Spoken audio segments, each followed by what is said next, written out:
Live in the moment. Don't get old. Don't judge people. Because you can't be free if you judge people. Love now. Create. Inspire.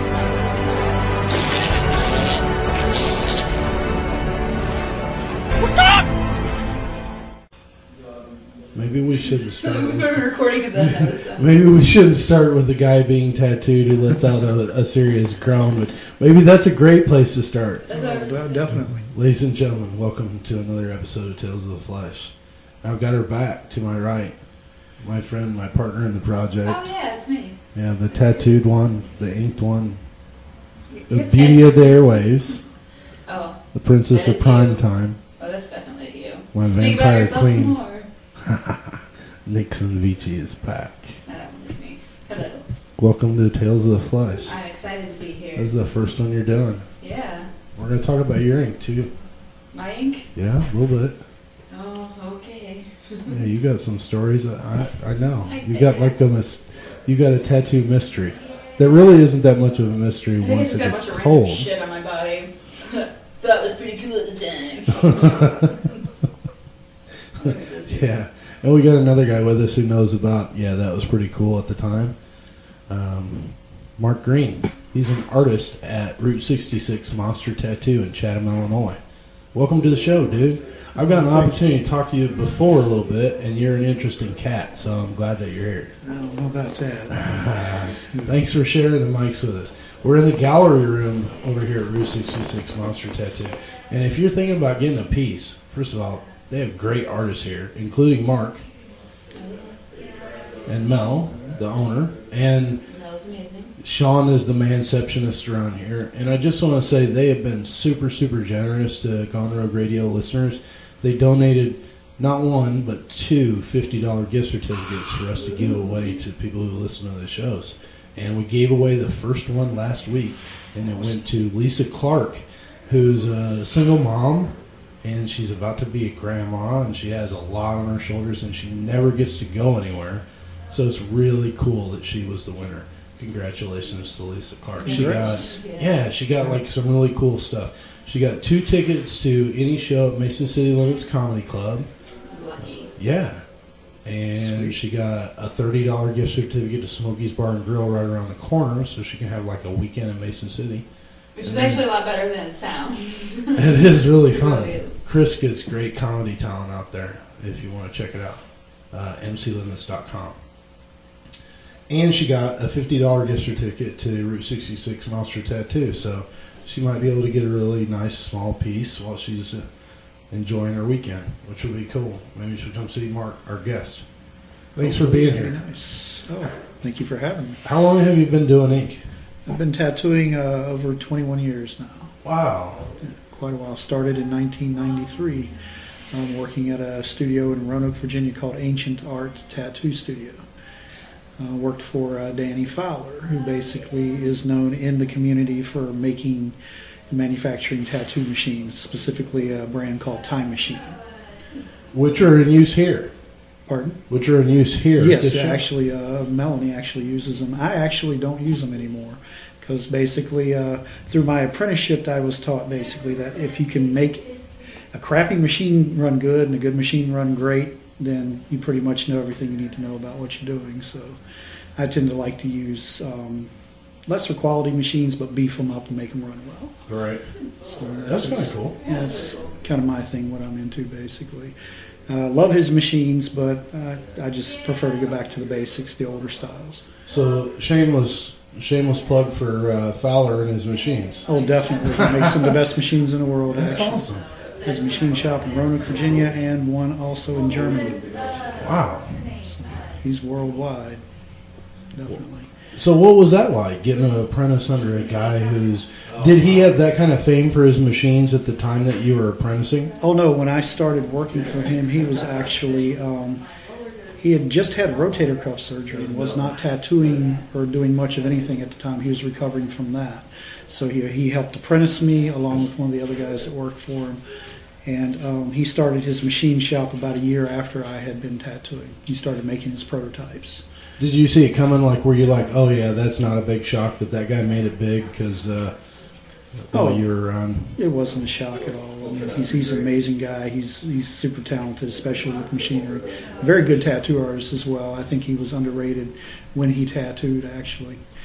How long was your apprenticeship? My apprenticeship was for about 3 months, which is a lot shorter than most. Most people go through a couple of years of an apprenticeship, but basically I started apprenticing under he and a guy named Joe Haggerty. Pretty much started out just designing tattoos on paper the way you would tattoo them on the skin. Start out with an outline, basic outline, draw it out, and then shade it and color it until it was finished. And pretty soon they had me tattoo an actual grapefruit, which was a very unusual thing to have to tattoo, but it's one of the closest things you can find to skin without it actually being skin. And I remember seeing that like on Miami Ink or something like that the first time, and I was like, "Oh, that's pretty interesting." Exactly. A lot of people who apprentice people use that as basically kind of a warm-up exercise. And I tattooed a Celtic knot on a grapefruit. Danny looked at it and was like, all right, find somebody to tattoo. So I ended up getting a couple friends together who wouldn't strangle me if I messed up on them or anything like that. They also knew that they could get their tattoos repaired if I did botch them or whatever. And first piece I did was actually a 5-hour piece, which now I could probably do in 45 minutes. Wow. But, yeah, well, when you first start out, you're usually pretty slow. Right. Because you want to be accurate as opposed to fast. Right. Yeah, I actually had a very good apprenticeship with him. That's pretty cool. Oh, yeah. That's significant for everybody who doesn't understand. That whole 3-month thing just fascinates me because I've known several artists and I've got a lot of pieces, some of them crap, some of them not. Right. And I've never heard of anybody that managed to get through an apprenticeship in 3 months. That's pretty cool. Yeah, he apprenticed me pretty quick, and he just had a lot of faith in my abilities as an artist. Were you an artist before you started tattooing? I mean, what kind of stuff were you doing? Was tattooing sort of a hard transition from you? Were you in totally something different before you got into tattooing? Or? I've always had a natural knack for drawing and painting and whatnot. Didn't do too well in school, though, because the art teachers... I was told I did not follow instruction well.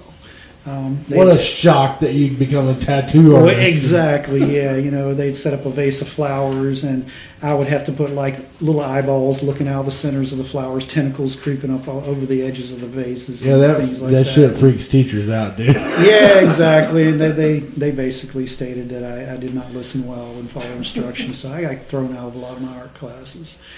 And so I was basically an underground artist, pretty much did my own thing for my own self. Plus I worked for a lot of the local rock bands in the area, did a lot of their demo covers and CD covers and flyers and things like that. And that's how Danny Fowler actually found out about me. Was he saw a couple of my flyers, and he sent somebody to find me and offer me an apprenticeship. Wow. And, to be honest with you, I did not like tattoos. I had no interest in them whatsoever. I thought they were kind of a dumb thing to do to your own body. But I was at the time I was making no money at all doing flyers and artwork for rock bands, and I was loading trucks for a Kroger warehouse in Salem, Virginia, and so I was like, it's got to be better than doing this truck loading thing. So I went and talked to Fowler, and he offered me the apprenticeship, and I took it and been tattooing since. That's a pretty cool story. That's not necessarily a normal kind of a story either. No, it's not. Most people I know who get into tattooing, they pursue it. They sort of came and found you. Right, exactly. And like I said, it was something I had no interest in whatsoever. And it's fascinating that not only did it come find you, but the guy that was the vehicle for that ended up being somebody that's famous in the industry. Right. That's pretty cool. That's a unique story that you got. And if you guys are thinking about a piece and you're going to come out to Route 66, maybe you want to talk to Mark, and make sure you get a consultation on whatever you're going to do, and let him give you an idea and draw something up, and then you guys can go over it together, and then he can put it on your skin, because obviously this guy's learned from some pretty cool folks. Oh, definitely. And you definitely had an aptitude for it. I mean, 3 months is just, if you people out there don't realize how lightning fast that is, that's absolutely amazing. It's very quick for an apprenticeship. Yeah. I'm sure there are a lot of artists that like, what? And they're probably jealous that you managed to apprentice that quickly, because they probably had a struggle for, you know. The thing is, though, Danny is a very good teacher. And if you have the right mentality toward it, I mean, you can learn this really quick. And that's a good point to make, that it's sort of a testimony. The fact that you got through it that quickly is sort of a testimonial to his ability to teach. Oh, definitely. As well. But you couldn't have done that without some aptitude for it, for sure. Right. You had to have been ready to go at that point. I think I was. I just didn't know it at the time. Like I said, I had no interest in it whatsoever. But I'm glad that he actually, you know, sent somebody out to find me and got me into this field. So were you playing for any of these bands that you were doing cover art for? I was roadieing for them mostly. In 1990, I had been in a car accident, had paralyzed my right arm. So I had to stop playing for a while. But before that, I had played in some local bands or whatnot. And so I was taking a break from playing, trying to heal my arm back up, because, I mean, that's a slow process to have severed nerves heal back together. Oh, yeah. So basically, luckily it was my right arm, because I'm left-handed. So I couldn't play guitar, but I was still able to draw and whatnot. So I went from playing in bands to basically roadieing and drawing for them, doing their covers and whatnot. Do you ever have a fear of something happening to your drawing hand? Oh, definitely. It's one of the reasons I don't have any tattoos on my left arm. It's just I'm finally getting ready to take the step to get my arm tattooed, but for years I was like, that's my creative arm. I do not want to damage it, ruin it, corrupt it in any way whatsoever. But I've kind of gotten over that little bit of superstitious nonsense, you know. Is that pervasive in the industry? Do a lot of people sort of fear that something happening to the instrument of their art? Oh, I'm sure every tattoo artist has that fear. Man, I would be ultra paranoid, I would think. Oh, definitely. Your eyes and your creative hand, basically. You lose either of those, you're done. I worry about my voice going sometimes, and I'm not really even that great of a comic, so. And nobody else worries about it. It's not a big concern for them. I'll take the station over myself. They wouldn't even insure my voice. So how long after you started tattooing did you get your first tattoo? Because you said you weren't that into them. I got my first tattoo the day before I did my first tattoo. Oh. I didn't want to be an artist. I didn't want to have to say, okay, I'm going to tattoo you, but I don't have any tattoos. So I decided I was going to get one small tattoo, and I still have it on my back shoulder blade. It's a black and gray angry sun. It's got a really pissed off look on its face, and it's got some fangs. And I called it an angry sun because I don't really get along with my dad too well. But that's why I got the tattoo. It means something to me. I swore I'd get something that meant something to me, and that was going to be the only tattoo I ever got.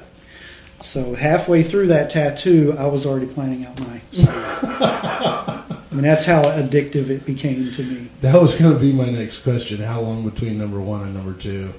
Basically, it took me a while to actually get my second one, but I started mapping it out while I was getting my first one. And I was actually at a tattoo convention in Richmond, Virginia. It was the first annual Richmond Tattoo Convention that Danny had taken the whole shop to. And so you were sort of a convert almost immediately. You were like definitely not into it, and then all of a sudden, oh, okay, I'm invested. Yeah, it basically it convinced me getting that first tattoo that there was something more to it than just slapping an image on your body that was kind of a foolish thing to do, which now I know it's not. There's definitely something cathartic to it. Oh. There's something sort of centering. It's almost a religious experience, or could be if you are in the right headspace when you're there. Right, exactly. It can be a spiritual thing if you do believe in that sort of thing. Right. I'm not a spiritualist. I'm actually an atheist, but I understand that feeling of spiritualism. I mean, it's a sense of awe and wonder at anything around you, and getting that feeling of getting tattooed has it can actually give me that sense of awe and wonder. I mean, it's a permanent thing to do to your body, and it's actually a very personal thing to do. I would argue that you're not an atheist, but you're a worshiper of the true meaning of the art. Yeah, that I could agree with that. I'm an atheist as far as like religion goes, but as far as, spiritualism goes, I guess I do tend to lean toward maybe an agnostic view in that way. Right. Anything's possible. You're sort of like a pastor of the ink art. That's what you are. You're delivering transcendental experiences to people. I don't know. I've been told I'm very religious about my atheism, if that makes any sense. Yes. Melanie agrees. Mel's here. You want to come over this way and sit down and talk for a second? Or She's heard me discuss religion many times, actually. Mel, owner of Route 66 Monster Tattoo, is hanging around in the background. She's just got finished with a piece. Hey, guys. Yeah, say hi to Mel. Now, Mark is like the door-to-door Jehovah's Witness of atheism. He will convert us all here in the shop eventually. I'm already an atheist. It's fine. No, I'm just giving him shit. We love him. How did you come to be an atheist, Nixon? Were you always an atheist? No. Talking to Mike. I'm a goddamn Jew. God, you fucking know that shit. Yeah. What else have you been? Well, I was also, my dad's Italian, so Catholic. I'm half Catholic, half Jew. Did both. And then I was like, fuck it. It's all bullshit. So.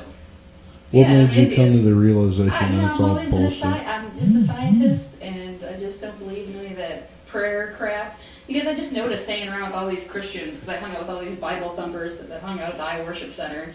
If anything bad happens, it's because, you deserve that, because you need to be taught a lesson. If anything good happens, it's fucking Jesus, okay? It's just, shit's not that fucking black and white, okay? It's just not believable. And the Bible has been debunked, and I'm not going to go into it, man, because I'll just get angry. Reading the Bible will make you an atheist quicker than actually not having ever been shown a religion. What about you? Did you have sort of a similar experience? Were you involved in some religion before you came to the realization that you were an atheist and then sort of an agnostic?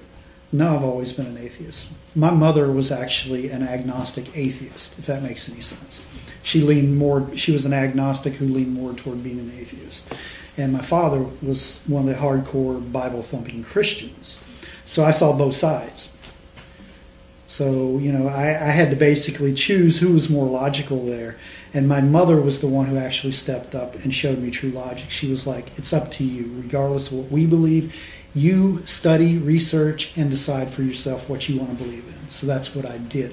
When I was old enough to comprehend what religion was and study it, I studied every religion I possibly could and came to the conclusion that they were all pretty much full of shit. They're all basically based on myths, legends of older legends, and they are the original attempts at science. They're basically, it was man's first attempt at trying to figure out what made things tick. And medicine was all religious based. I was just looking at something the other day about how people used to fast and intentionally evacuate their bowels through reeds and stuff. Really weird stuff. And it was all a religious experience based on whatever was ailing them. Sure. That sounds right. It's crazy, though, that we'd be using stuff like that as we'd actually believing it was medicine that was fixing stuff, Right. That's insane. I don't know. I got kicked out of, we had CCD when I was Catholic, and it's basically you're being taught to be a soldier of Christ. It's like Sunday school, only it's on Wednesdays after school. And when I was in 5th grade, I got kicked out because I was asking too many questions. My CCD teacher and the priest pulled me aside out of the class because me questioning everything that was in the Bible because I knew it better than the damn teacher. And I was just like, well, this contradicts this, and this contradicts that. I'm just trying to ask why, but their answer to everything is just Jesus. It's because of Jesus. It's because of Jesus. You gotta have faith. It's Jesus. And started getting everybody else questioning it. So yeah. And then my CCD teacher tried to kill his wife 5 years later and went to jail. So yeah. What would Jesus do?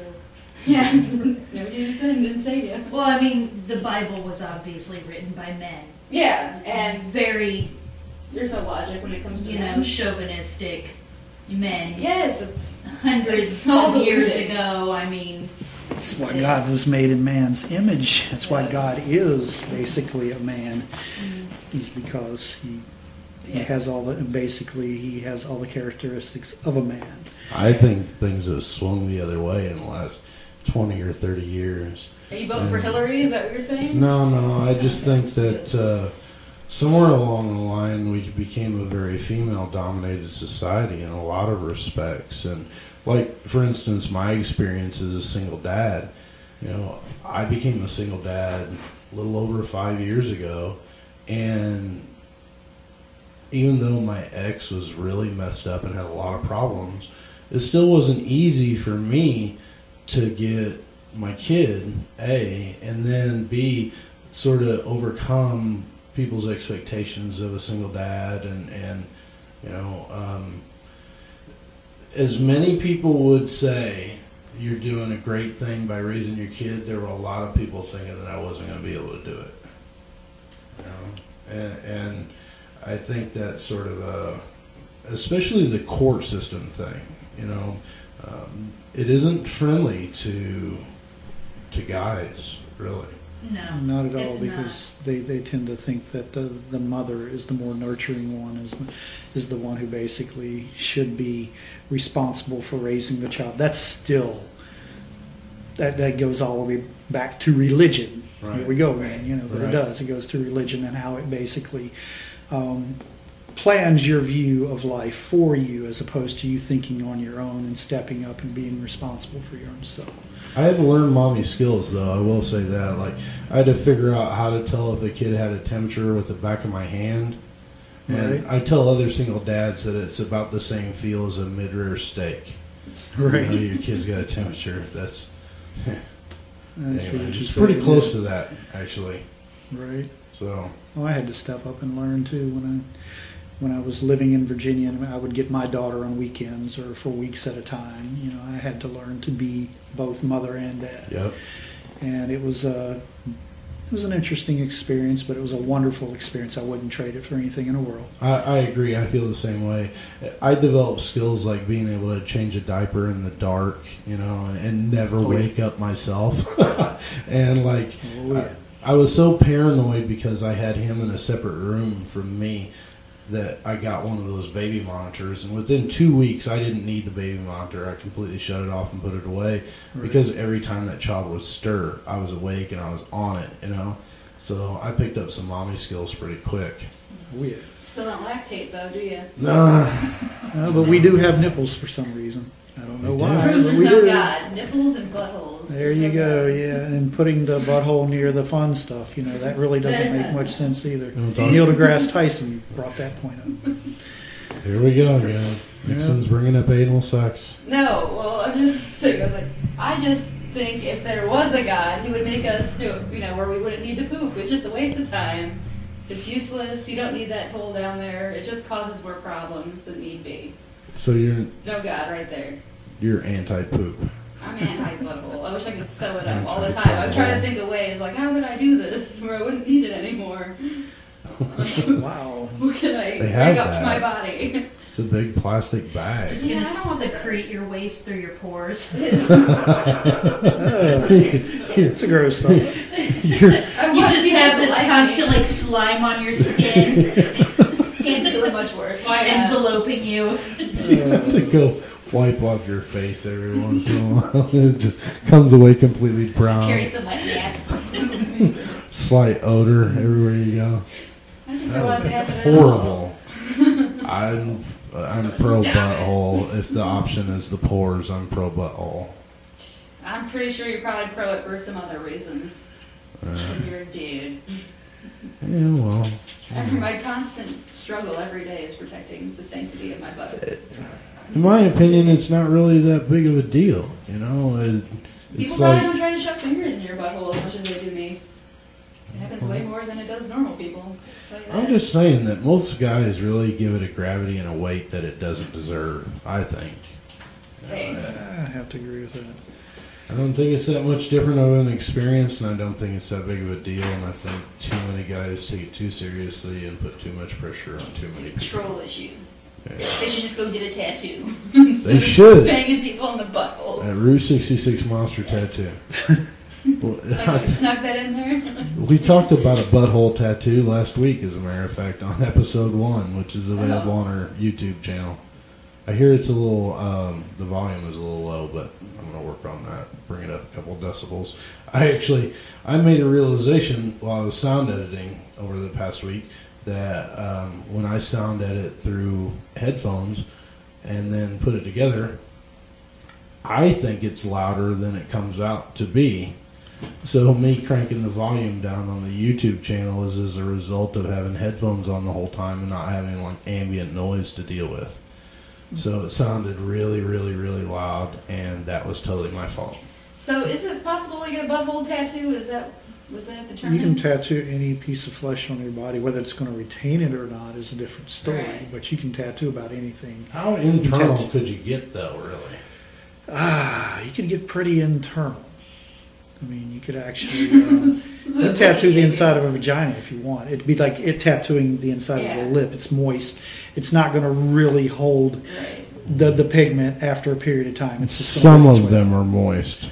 Yeah, well, this is true. If you're doing your job right, I guess most of them are. But I'm not going to go there.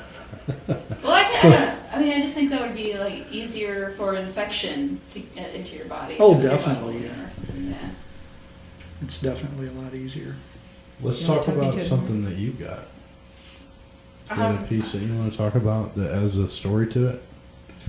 Not the mystery pieces either. Not your black. I can't tell anybody. Yeah, not your spiders. I don't really. Mine aren't that interesting. They're just weird. Spur of the moment things. Not really. Do you remember your first one? Yeah. All right. What was it? It's on my upper back. It is the Jolly Roger of Blackbeard, but it's redone to look more three-dimensional. But it's the same concept: a skeleton stabbing a heart with a spear, holding an hourglass, with the words "Damnation seize my soul. Come, let us make a hell of our own." Yeah, there's A nothing. simple first tattoo. There's Nice. nothing interesting about that at all. I was just raised on piracy, Derek. You don't understand. Before this Pirates of the Caribbean shit made it cool. Fuck that. No, I used to dress up as a pirate as a kid and go to Renaissance festivals. Yeah. Yeah. So that's what motivated you to get the Dude, tattoo? I dress like a pirate, like, once a week, like, all throughout 5th grade. Like, I bought puffy shirts, I made pants, I had buckled shoes, and once a week I go to school dressed up like a fucking pirate. Kids made fun of me anyway, so fuck it. I'm gonna wear whatever the fuck I want. Did you identify with, like, male pirate figures? Oh, no. Did you have a favorite pirate? Well, Blackbeard, because he was Blackbeard? a bad motherfucker, man. Yeah, Didn't he was get ruthless. decapitated? Wasn't his head swung from a something? Yeah, from a ship. Yeah, that's what I thought. I mean, he probably had it coming. He But he got was- away for a long time. But he, Were- like, killed and raped a lot of women, so... he Were there probably any, deserved like, it. successful pirates that managed to live through their normal lives and, like, be rich at the end? Yeah, supposedly. It's like Bigfoot. Supposedly, you know, Mary Read and Anne Bonny got away. They, like, you know, the 2 women pirates, supposedly. Oh, so you have, like, female pirate role models. No, they No? were kind of hoes. Oh, They were banging each No, other you're all the not. time, cheating on their husbands. I don't know what they're doing. I'm not really into that. yeah, I know. Well, that's interesting. But Blackbeard. Yeah, fucking Blackbeard. It's a pretty good tattoo. I'm not sure that I have a favorite pirate. I like the whole idea of piracy in general. You realize that a lot of them banged each other. Like the dudes? Yeah. We were talking A lot about of that gay last stuff week, happened on too. the ship. Not a lot of people know that, but you know, you're away, you know, at sea for months at a time. There's definitely some homoerotic tendencies Yeah. going on. Josh, who was here last week, had some saying that was associated with that. Something about on Gay deck. pirates? No, something about on deck and on the pier, and one's gay and one's not. I don't understand. So if you're doing a dude on the boat, it's totally cool, but if you're doing a Oh. dude on the pier, not cool. Oh, yeah, okay. Yeah. Like the Navy. Yeah, I guess Drop that's a something sailor free. thing. I don't know. He was like sailing on a 3-masted schooner and stuff too, like like the shit pirates would have been on. Josh was? Yeah, Josh So- Almighty. He did gay stuff, but it's not gay? Um, 'Cause he do it didn't up here? confirm or deny that I remember. Do you, Mark? No, he No. actually didn't confirm or deny whether he did any of that or not. Yeah, he was sort of ambiguous on that point. So you've been tattooing 21 years. Do you have like a specialty? Do you have something that you really like to do? I was taught to be well-rounded, actually. So pretty much color, black and gray, whatever, I tend to, pretty much specialize in it all. I think what I prefer to do is black and gray, especially darker images, reapers, what most people would say would be dark art. I tend to like to do more than anything else. I'm not- We're totally into that. And you fit in around here, that's for sure. Oh, definitely. Yep. Mel's like another vampire queen is in the building. She's like the dark mistress of this place. canning. There's a lot of black and gray around here, and there's some pretty fascinating stuff. If you're into that sort of stuff too, this is definitely the place to come. Very good art collection. What? It's a very good art collection. Yeah, that's something else. Love Mel's work. You should come out and see the gallery room at Route 66, because not only are they all about the art on your skin, they also have art on the walls that's just fascinating. It's from a ton, we talked about this last week, a ton of people that you know, and a lot of local folks. Yeah. And it's definitely something that we like to promote. So if you make a trip out to Chatham, stop at Route 66 Monster Tattoo. It's like within view of the BP. You should see the big sign on the front of the building and big plate glass windows. Come on in, talk to them about a tattoo, and check out the gallery room, because this place is amazing. Amazing. Yeah. It is. Really a good word for it. It's furnished in a very comfortable way. I mean, this is a cool room to do a show in, because it's just like chill to be in here. Yeah, the furniture I have in here is actually vintage from the 1950s. It looks vintage. Yeah. A friend of mine, another artist, donated it to the shop when I opened because he thought it would look cool in here. Oh, it's perfect in here, especially the colors and everything. Yeah, Yeah, it complements everything pretty well. turquoise vinyl. This is one of the things that I talked to Mel about last week. How do you feel about doing covers? Because I don't know if the listeners have experienced this, but I've actually heard artists that I knew who would say that they wouldn't want to do a cover because they didn't want to touch somebody else's work.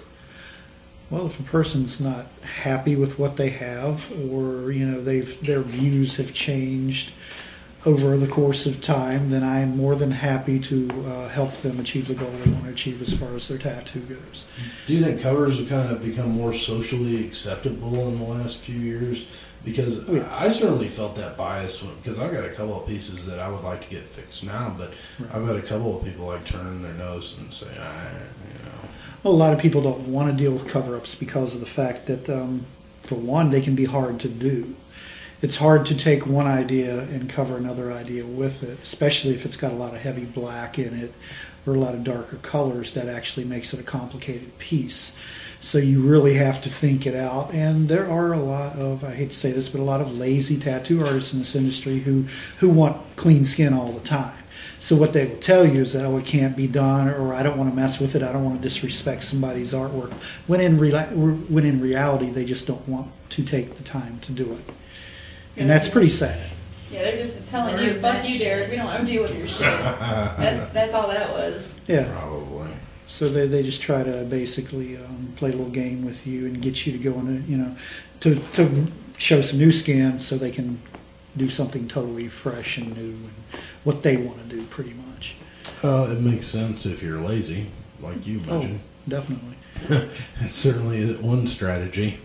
And a lot of these tattoo artists in the industry they will single you out and talk shit about you if you are a person who tends to want to lean more toward catering to the client than doing, your own personal art on a person. A lot of tattoo artists these days try to talk you into getting what they want as opposed to getting what you want. And that's, to me, that's disrespectful to the client. Right. So there's like this massive social pressure within the industry from one artist to another to sort of conform and basically go along. Oh, definitely. Wow. Yep. That's kind of scary. Oh, it's definitely scary, but it's the way this business has been actually for the past 15, 20 years. I got into it as it was going through a transitional phase. It was going from basically what we called back then fine line tattooing, which was pretty much really detailed but really thin line tattoo art. That's when the first actual realistic portraits came about. Paul Booth was one of the up-and-coming artists at the time who basically started with the nice gray, black, and gray pieces, or nice smooth black and gray pieces that are really popular, and he's known for that style now. I'm trying to think of some of the other artists who were up-and-coming back then. Guy Atchison is another one who started doing the new school color tattoos, organic, biomechanic, that type of tattooing. All that stuff came to be as I got into it. So I got to see a lot of new styles appear as I was learning. And basically, as most tattoo artists do, you absorb the ideas that you see and make it part of your own style, but you take it in your own direction. Well, in 21 years, you've also been right in the middle of the rise of the tattoo reality show, from the early ones through yeah.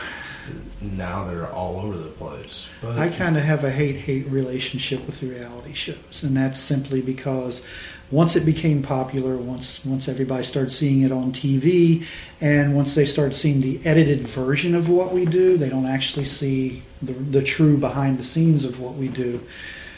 It made it so commercial that anybody who's ever picked up a pencil and has doodled something on a piece of paper suddenly thinks they can tattoo. And it also, the industry began to produce, equipment that you could buy online, things like that. It became so mainstream that anybody could just buy a tattoo machine, inks, needles, and start tattooing people. And a lot of them are doing them out of their houses, and they're basically cutting our throats and making it hard for us to make a living because there's so many people doing this now. It sounds familiar.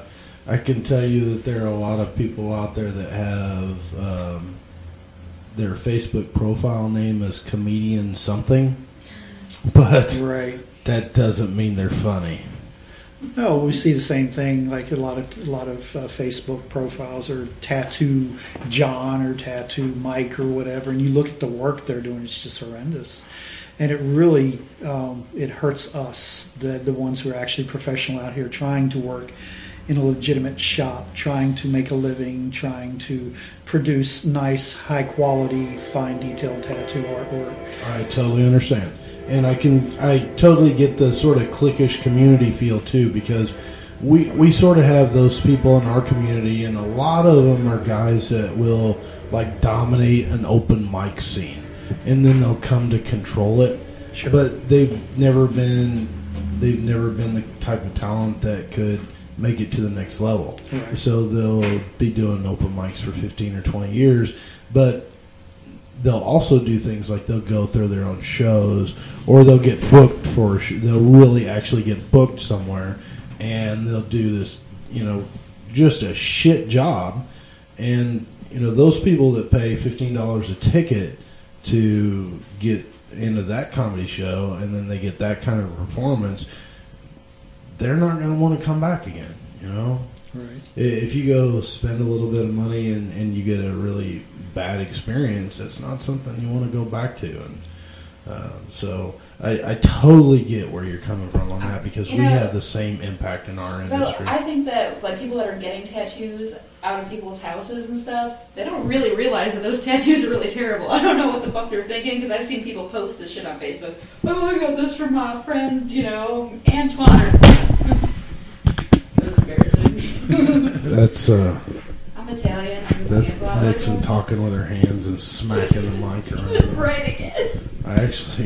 We did a test one night to see if she could talk without her hands, and it was almost impossible. Yeah, I'm trying to sit on.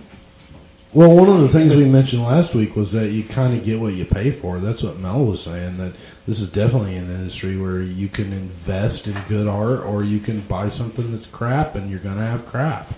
I have a crappy, at-home tattoo, my Misfits tattoo, but it's a punk rock tattoo. So how more punk rock that it was with a homemade gun in my friend's kitchen while I was shit-faced. Why not? But you know that it's crap, too. Yeah, but I still love it. I'm never going to get fixed. Well, there's this... I don't actually have an issue with that at all. What I have an issue with are people out here actually trying to make a career out of tattooing in their kitchen and not knowing what they're doing and butchering people and basically making the rest of us look bad. And eventually they could even cause a public scare. It actually happened in North Carolina. No, wait, I take it back. South Carolina. It was actually illegalized in the late 1960s and was not legalized again in South Carolina until 2004 or 5, because basically people were tattooing out of their houses, spreading hepatitis and things like that. And South Carolina finally made it completely illegal to tattoo in that state, and it can happen again. Well, let me ask you this. You said you started in 1993. We're both a couple of older dudes. Right. Not real old, but we're used, but we're hanging in. And 1993 would have been right in the middle of HIV and AIDS. I remember that being almost pervasive back then, and I imagine for somebody that works in this industry, it might have been downright scary. Oh, it was definitely scary. I mean, we would actually have people who would come in and have to fill out waivers that basically ask specifically, do you have HIV or AIDS? And the health department made us put those on our waivers and forms to basically protect us. Yeah. I mean, because we were the ones truly at risk. It's not really the person Right. getting tattooed, because all our stuff's autoclave sterilized. And that's when we had to start going to basically late 80s, early 90s is when everybody had to start going to single-use only equipment and whatnot, because before that you could actually tattoo without gloves and it would have been totally okay. The only thing you really had to truly worry about was hepatitis. When AIDS came about, everybody started putting on gloves. Everybody started disposing of everything properly. Started disposing of our sharps the same way a hospital does. Right. Even through the same facilities that actually dispose of hospital grade stuff. That's when I started wearing rubber a lot more too. Right. Pretty much everybody did. Yep. When I graduated high school, I was terrified to have sex because of the fact that AIDS was basically, it according to what was being said, it was migrating from the gay community to the heterosexual community. Yeah, because of the bisexuals. But in all actuality, it was already in all of those communities anyway. Right. I'm 44, so I'm right in the middle of all that, and I totally remember. It was. We're getting a phantom wave around the corner. Oh, the Irish. It's Louis C.K. Yeah. It's amazing that you can come to Chatham and Louis C.K. will walk in, totally say something off the wall, wave at you from around the corner, and then walk out. He doesn't look as gingery as Louis C.K. It's totally a Bill He looks Murray like he thing. has a soul. Oh. He did. She took that too. Bye, Mel. Thanks for being here. This is a really cool place. They're fun people here. Yep, great people. But I do totally remember that AIDS changed everything, and it made, instead of having a really fun sex back in the 80s, definitely I had had a lot of fun to sex watch back what you then, were did doing. you? That was a It was a lot scary. funner back Well, it then. wasn't like the late 60s and early 70s, you know. Still better than the 90s sex we were having. Is that how it works? Well, you had to be careful about even having sex. Really? Because, yeah, the scare of AIDS was so huge. And really, there was not a strong understanding of HIV initially. Oh, yeah. And all the different ways that it was, you know, people assumed that you could get HIV from somebody, you know, kissing somebody with HIV or Well, you know, even I don't touching think- them. I don't Sitting think on a people- toilet seat, Yeah. things Yeah, like that. Yeah. I remember a story. You remember the story of that little kid that had AIDS and died, and it was like in the late 80s, and he was like abused at school and stuff, hazed because of his HIV. Yep. And that was the kind of, there was not a solid understanding of HIV and AIDS at that point. Most people thought if you got it, you were dead for sure. And My cousin has AIDS. I lived with him out in Los Angeles, and he's doing pretty well. He has to take those cocktails, but smoking weed helps him not throw up from them. So, oh, Right. yeah. But I don't think people are as afraid of AIDS as they should be nowadays because, you know, a lot of people are on those cocktails and have it under control, but I don't think people really protect themselves as much as they should. oh, I would agree with that. A lot of people I know have, you know, promiscuous, casual sex, unprotected. Like, I hear about that shit all the time. You hear about that shit all Yeah, the my time. friends tell me all the time. I ask him, well, you fucking jackass, but I've had lots of friends that have gotten STDs, too. Yeah, me too. Yeah. No, just friends. I really mean they're friends. I'm not talking saying, oh, I know this friend. I mean, they're not me. Oh, so it's not you? It's not me. Okay. No. You're not going out having I don't even like touching people. But I not want to use a condom. I don't blame you. Yeah, I see? don't blame you at all. I'm not a. Yeah, but that's because that we have social anxiety disorder and we don't like people touching us. Yeah, exactly. It's kind of ironic that I have social anxiety disorder. It's typically triggered by a room full of strangers staring at me and me being in an enclosed space at the time, and then I'll walk on a stage in front of people and try to make them laugh. Well, that's the way That's I was kinda when I stupid. played music. I was the same way. I do not like crowds of people at all, but once I picked up my guitar and got up on stage, I was a totally different person while I was up there. Right. As soon as it was done, boom, I was out of there. Right. Definitely. It feels safe though. You know, like when Oh, I'm yeah. on stage, I feel like nobody can come up there and violate my shit. So That's the way I felt. But sometimes I have to wear sunglasses on stage just to overcome. Lots of times, as you're probably aware, you can't see the majority of the audience. But if I can see too many, I Right. wear shades on stage. It sort of feels protected that way. Usually if the light's in your face, though, you can't see them. Right, not That's many. what I That's playing in a noticed. band. I always noticed that. It was hard for me to even see the audience because we always had people working the lights and they were flashing and changing colors, and it allowed me to just be able to focus on my music, and I never really worried about the audience. So what do you play? I play guitar, lead, and rhythm. I was talking about the accident I had earlier, where I Yeah. paralyzed Yay. my arm.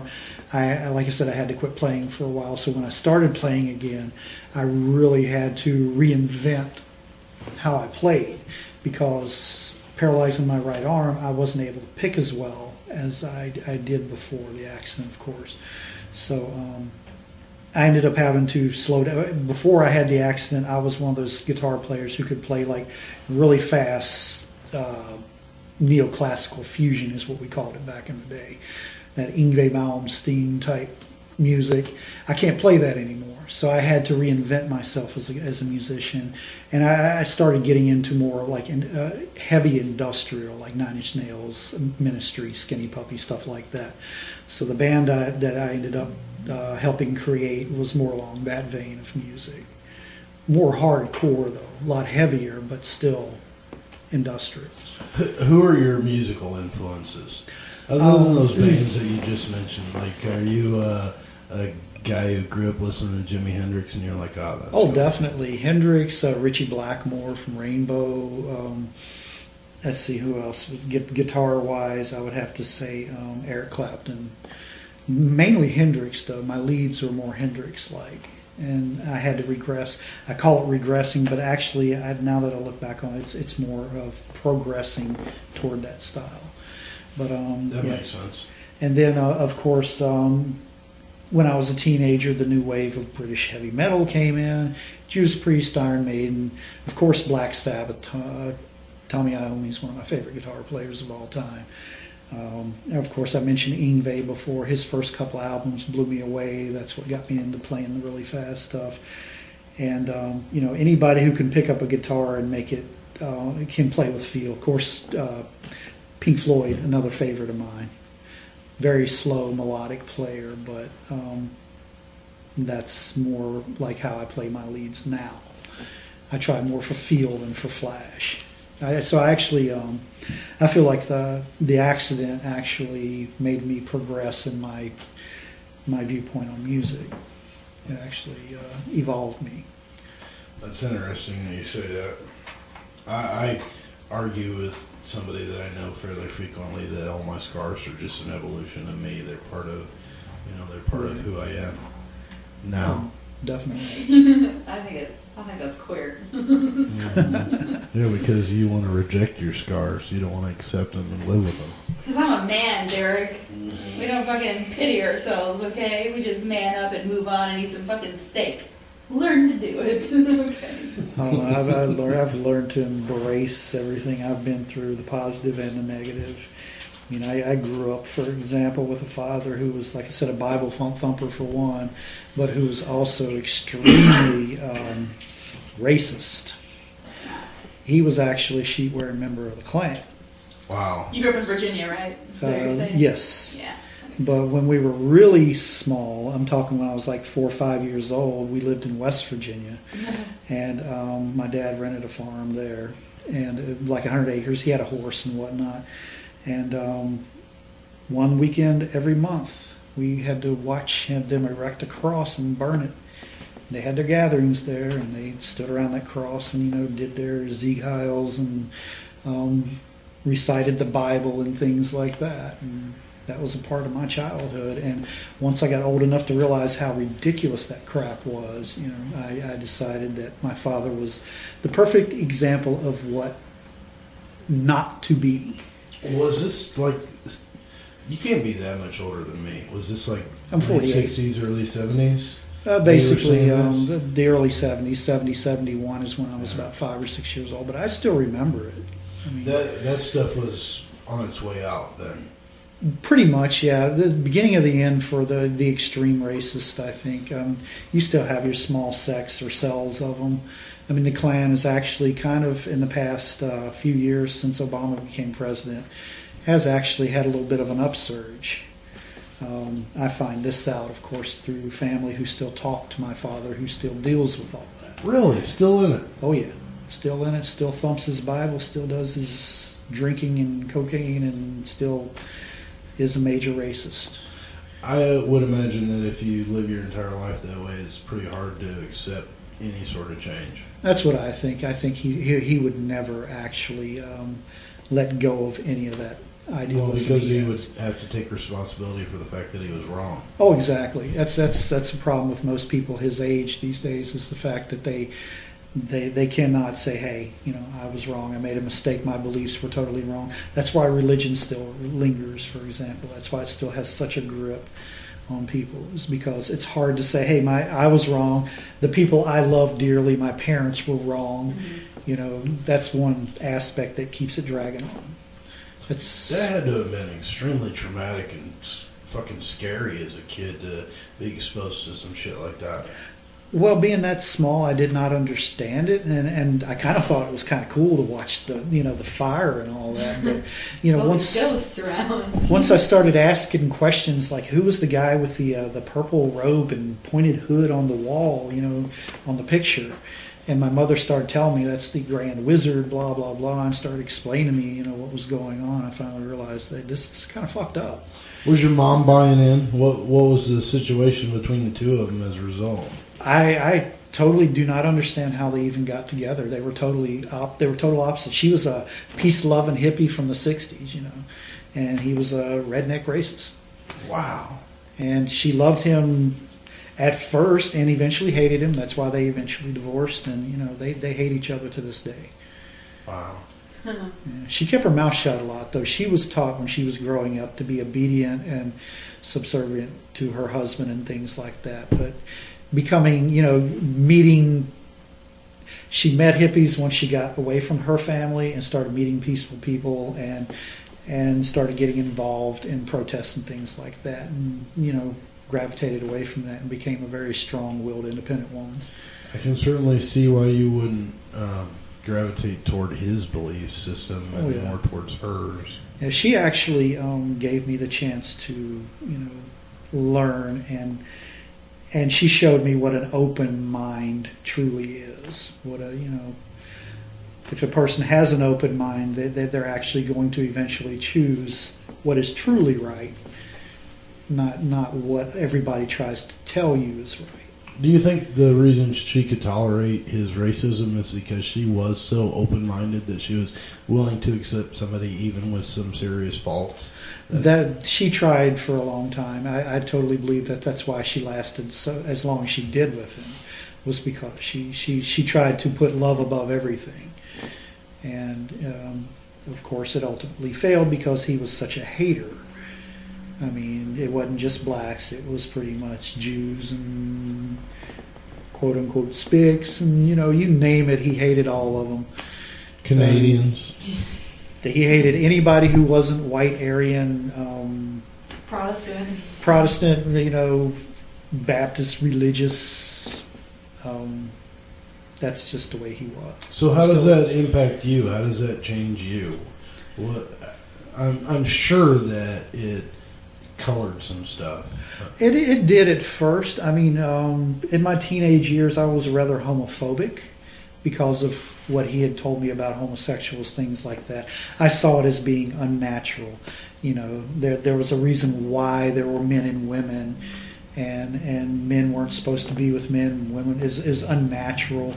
And even being an atheist, I still tried to look at it that way until I started researching and learning that homosexuality is also in the animal community.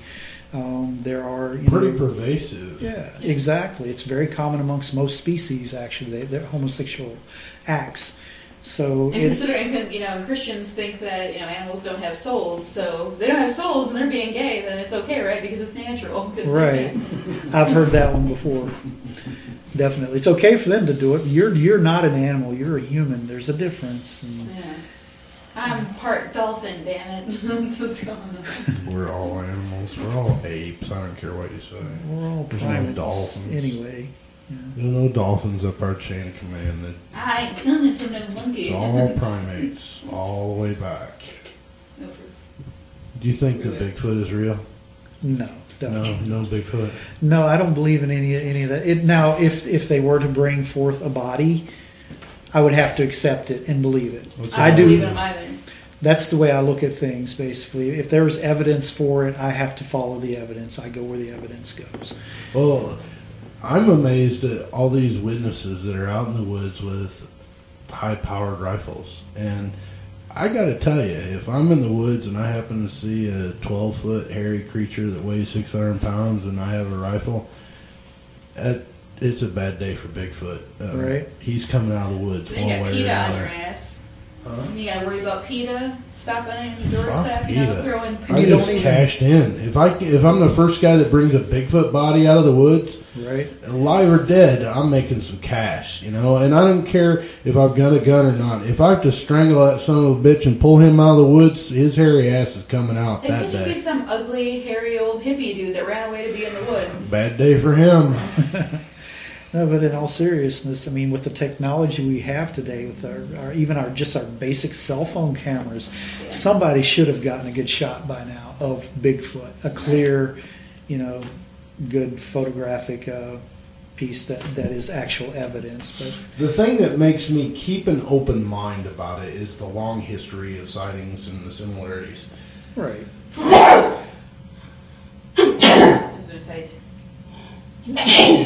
Oh, that's getting edited out. Better. Thank God we're recording this shit.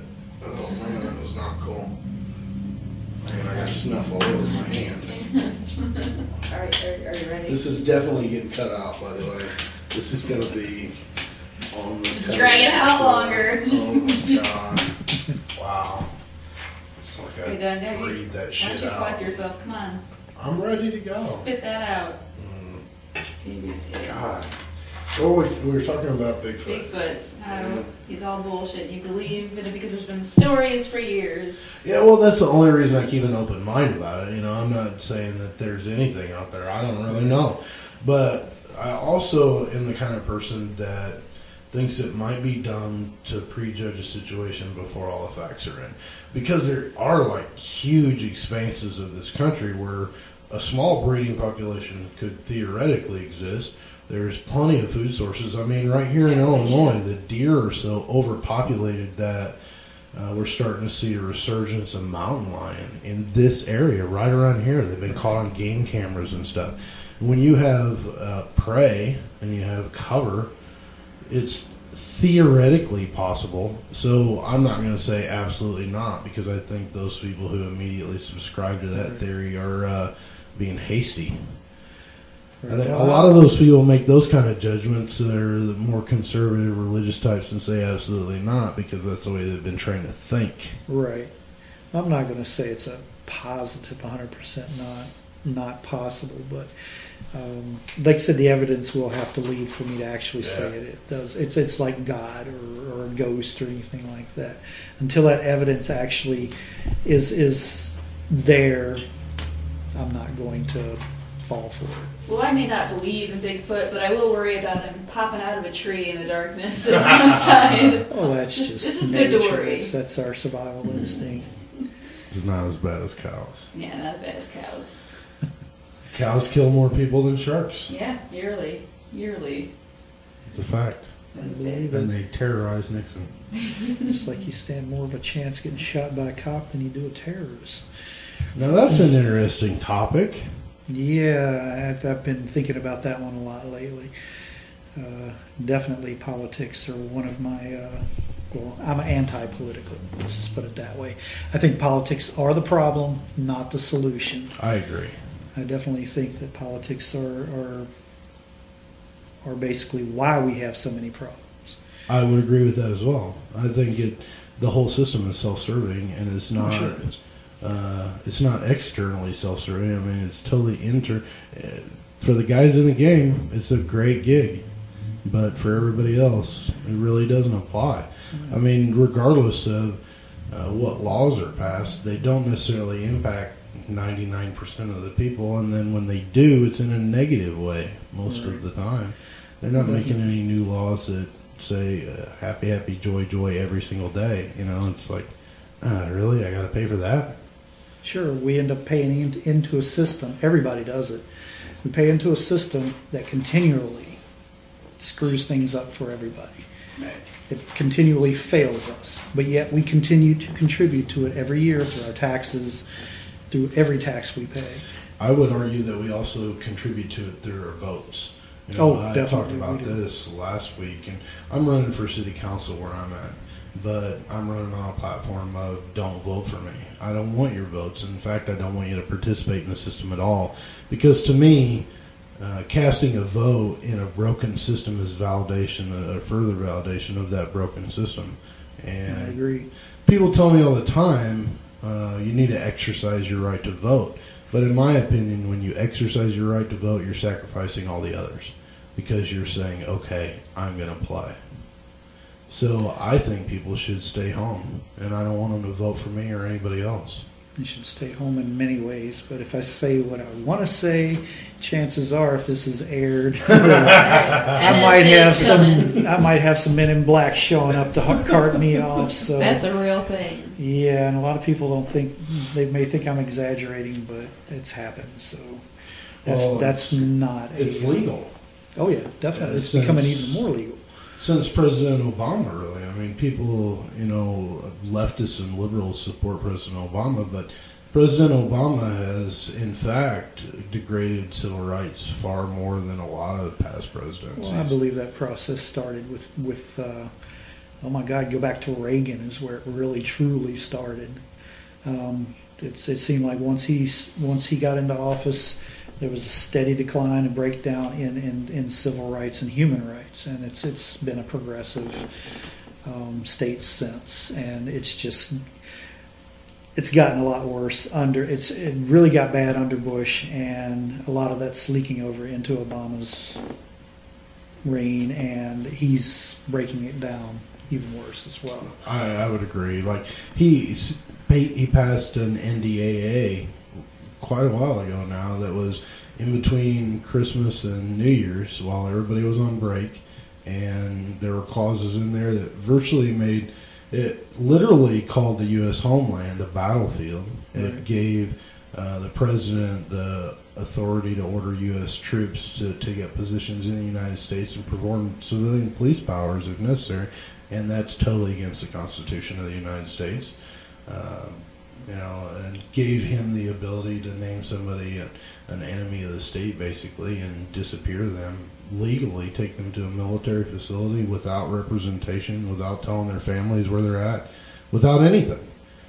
Basically, the feds can come get you today, make you go away, and it's completely legal.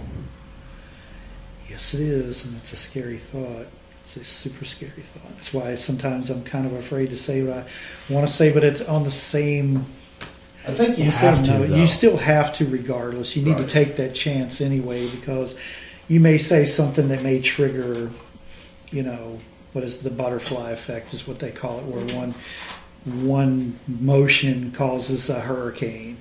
That's what we need to happen in all actuality.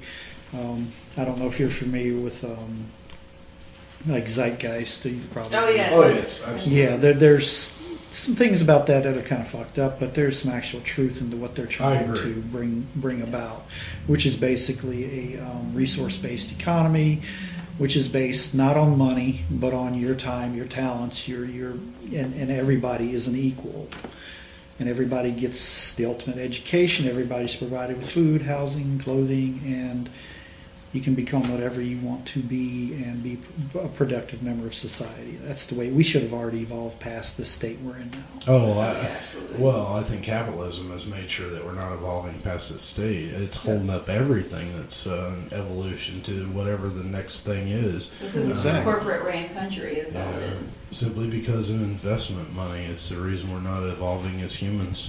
Nope. Something that's so not important keeps us from doing what is truly important, Right. which really is kicking us in the ass right And now. We're in this is just my theory, but I believe that racism, socioeconomic prejudice, things like that, they're all institutionalized and they're promoted from within as tactics to control populations. Oh, definitely. If you make people hate one another, if you make people believe that they're not good enough and they deserve to be treated the way that they are, then those are people that can be manipulated, and those are the people that you can put to work and keep them happy with very little. Sure. The more walls of separation you have, the less unity you will have. And that's Right. what they don't want. Right. Or They distract them being- with credit cards and technology. And Right. Exactly. They. Knowledge, education, all of that should be free and free to everybody, so you can take that knowledge and just turn it into whatever is going to be the most productive for us. Right. But instead, only wealthy people are allowed to buy it, and the poorer people are stuck working the jobs for the wealthy people that they'll never be able to rise up out of, because they can't attain the knowledge they need to in order to become more productive. Well, And even that with financial aid, if you're making minimum wage, you got to work like 2 jobs just to afford your rent and live on your own. You can't. Sure. You Yeah. have time to go to school. That's a It's good impossible. point. That And money doesn't stay with those people either. It doesn't stay in that group. That money goes right back to where it came from, because you have to buy and you have to pay. Sure. Like, I got a friend of mine who doesn't have a driver's license because he's got tickets for riding on the rail in St. Louis, the metro. And first of all, can't we get to a point where we could provide free public transportation without a cost? Can't we get to that?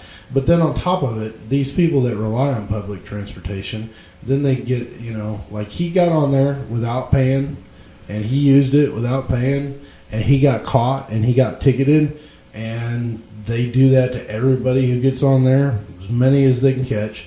They write all kinds of warrants, and the fines are huge, and it becomes a revenue stream right off the backs of poor people. Sure. And the more they take from you, the less opportunity you have to actually have a voice to speak out against it. It's like creating a system to where everybody is going to eventually have to work 2-3 jobs in order to make a living. And as long as you're working 2 or 3 jobs, you're not going to have the time to even look around and say, hey, this is screwed up. Right. You know, what are we going to do? You know, we need to change this. You're too busy trying to feed your kids and get them through school, you know, and it kills your voice completely. Yeah. Doug Stanhope talks about that. He's one of my favorite comics, and he talks about that exact same. But how they keep you busy and keep you distracted, and you don't realize how shitty your situation is. Exactly. You're totally right. I've been saying that for years. That's why I think credit cards are the biggest fucking scam. And that's what kills me, is that everybody I know says the exact same thing, but nobody does anything about it. Right. Because they've been convinced that they can't do anything about it. They don't think there are enough people who feel the same way or whatnot. And the thing is, as long as you believe that you can't do anything about it, you're the reason it doesn't happen. Right. And not only do they tell you that you can't do anything about it, not only is the whole society built that way, they tell you that you have one avenue to do something about it. They tell you go vote. Right. Exercise your right to vote. Vote for the people that you want in office. Really? So basically they're saying all these other options are closed, but the one that we have a measure of control over, you should go use that one. Right. No politicians are just figureheads anymore. That's all they are. The true workings behind the figureheads are the people who actually make what happens actually happen. And they're the ones who are corrupt and focused only on working for corporate entities and whatnot. They really don't care about us. They want to mass produce, from my opinion anyway, they want to mass produce slaves. That's what George Carlin said. Yeah. Middle class people continue to go out year after year and they vote for people that do not give a shit about them. Exactly. Everybody does. And they buy in. We were talking about that last week too, about how people will get associated with a team. You know, of humans are like programmed to want to be part of a group. So right. They'll be a Republican or they'll be a Democrat because it's like being a Cubs fan or a Bears fan to a lot of people. But they're buying into the ideological arguments too. You know, at the same time, these people who should, in any kind of logical world, these people would not be voting for the candidates that they're voting for because they don't represent their interests. But that's the way it is. It is, definitely. A lot of people think that I'm left-wing or a leftist or whatever. And like I said, I'm anti-political. Both sides, I think, are screwed up. And even the third-party options out there still tend to want to follow the current of the mainstream and not want to make any sort of radical change because they are afraid they will pay the consequences for it. And so ultimately we end up basically repeating the same cycle over and over and over again. With each go-around, it's actually more damaged. Oh, I agree with that too. I think every single political system just makes the situation worse. Every time we go through a voting cycle, it's like the ads are worse, the campaigns are more full of lies. It's insanity, you know, and it seems to evolve into a much more dirty game, much more mean. Oh, it does. It's fueled by hate. They know that basically.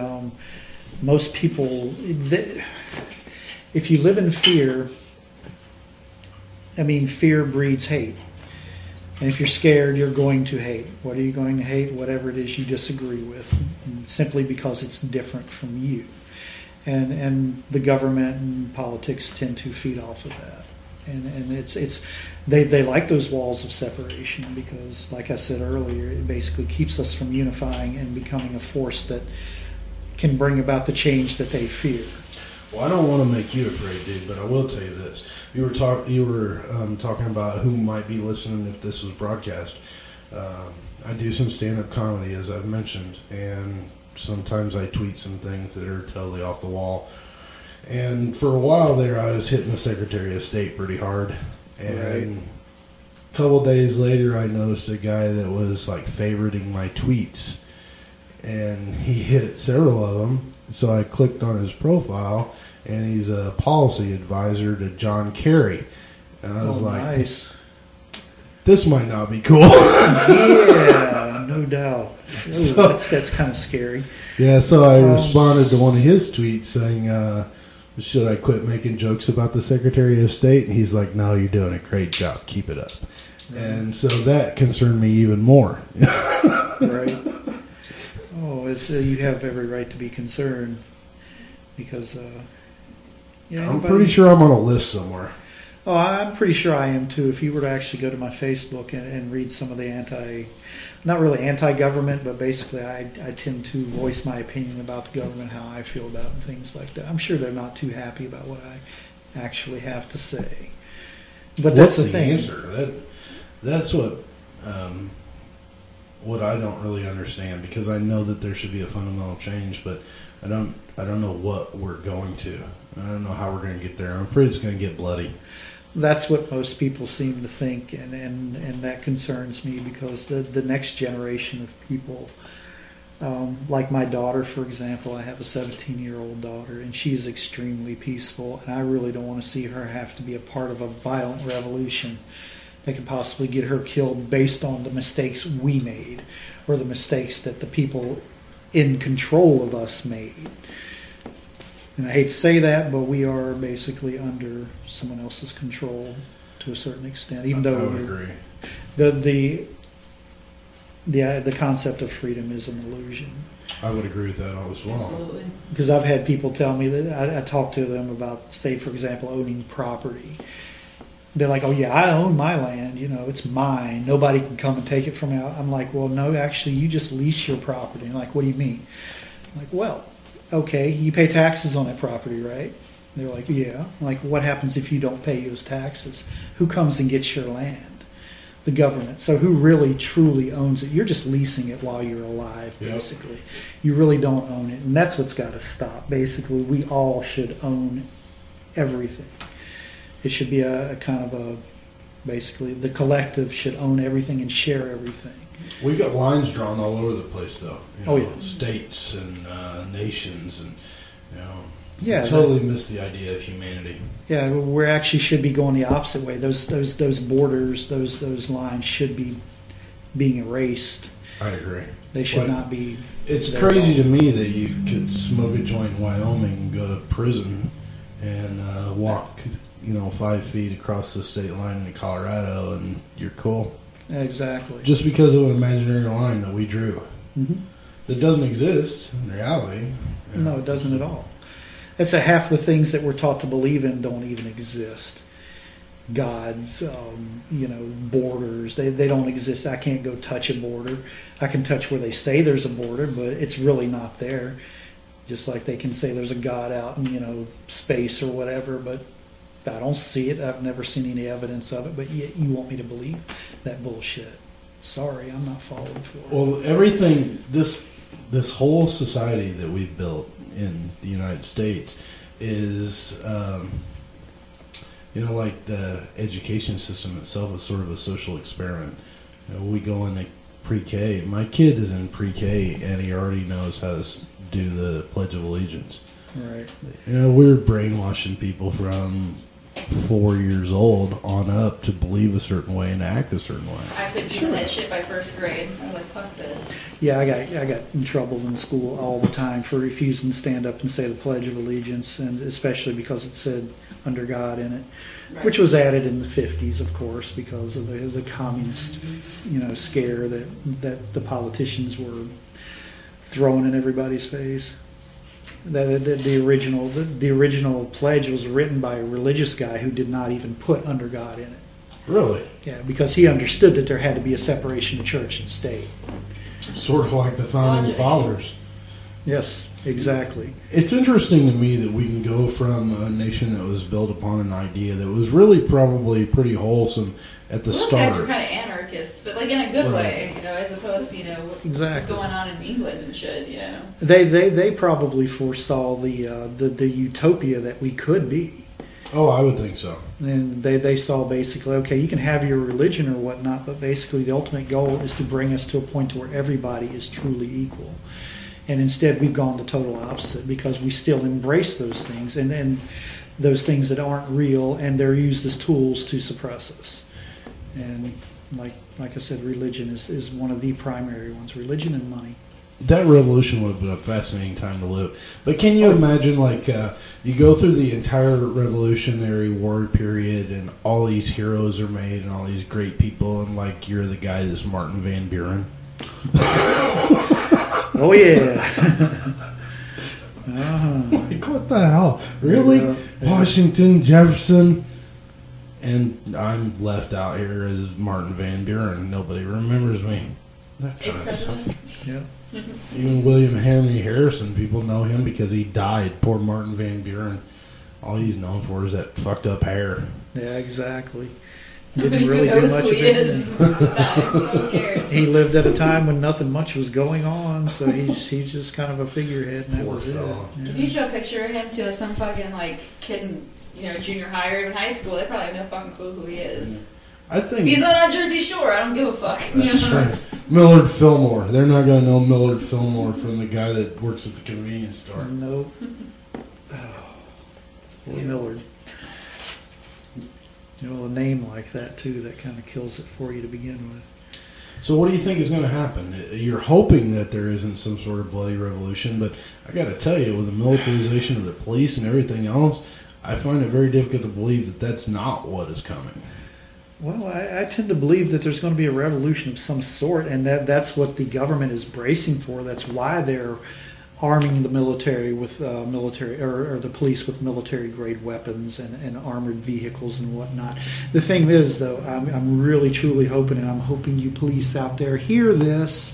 When it comes time for this to happen, you need to side with your families and the people who pay the money to pay your wages and whatnot. You don't side for the figureheads who are basically making you corrupt, making you basically do the horrible things you're starting to do to people now. You need to take a serious look at what you've become and think about it and side with the people who really want to bring about true change. But cops aren't that smart. I mean, if you have an IQ over 105, you can't be a cop. It's proven. Ooh.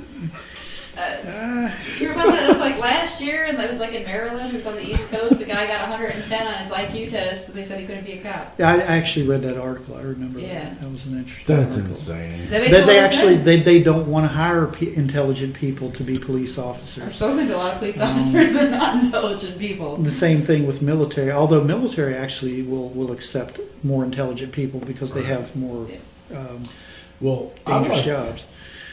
I've seen several military guys that have been interviewed, and they talk about the contrast in how they would have handled Ferguson as opposed to the police action in Ferguson. Oh, yeah. I think that's very telling because even, you got military guy after military guy saying that the police are doing it wrong. That's how they never would have controlled a situation like that in the Middle East. That's totally wrong. And yet, that's what they're doing. I mean, they're handing out military-grade equipment to guys that don't understand military tactics, and they're There's hillbillies in suits with badges. Yeah, they're trying to give them crash courses in all of this, militarization, and they're failing horribly. And you have unintelligent people with weapons who are also racist by nature, by what they've been taught, their upbringings or whatnot, and they're ultimately they're harming society. They're actually harming their own reputations. They're making us hate them. Oh, I totally agree with that. I think there's a pervasive anti-police attitude, especially in the last 5 years, has been created. And I think right now, at this moment in history after Ferguson, which is still ongoing, if anybody doesn't realize that if Darren Wilson, that officer, is not indicted, if they don't do something, that place is going to burn. That place is absolutely going to burn.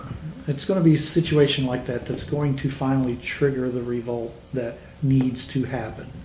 The thing is, like I said, the people with the weapons need to side with the people. They're not going to, though. I don't think they're going to. I think that's been, the whole attitude.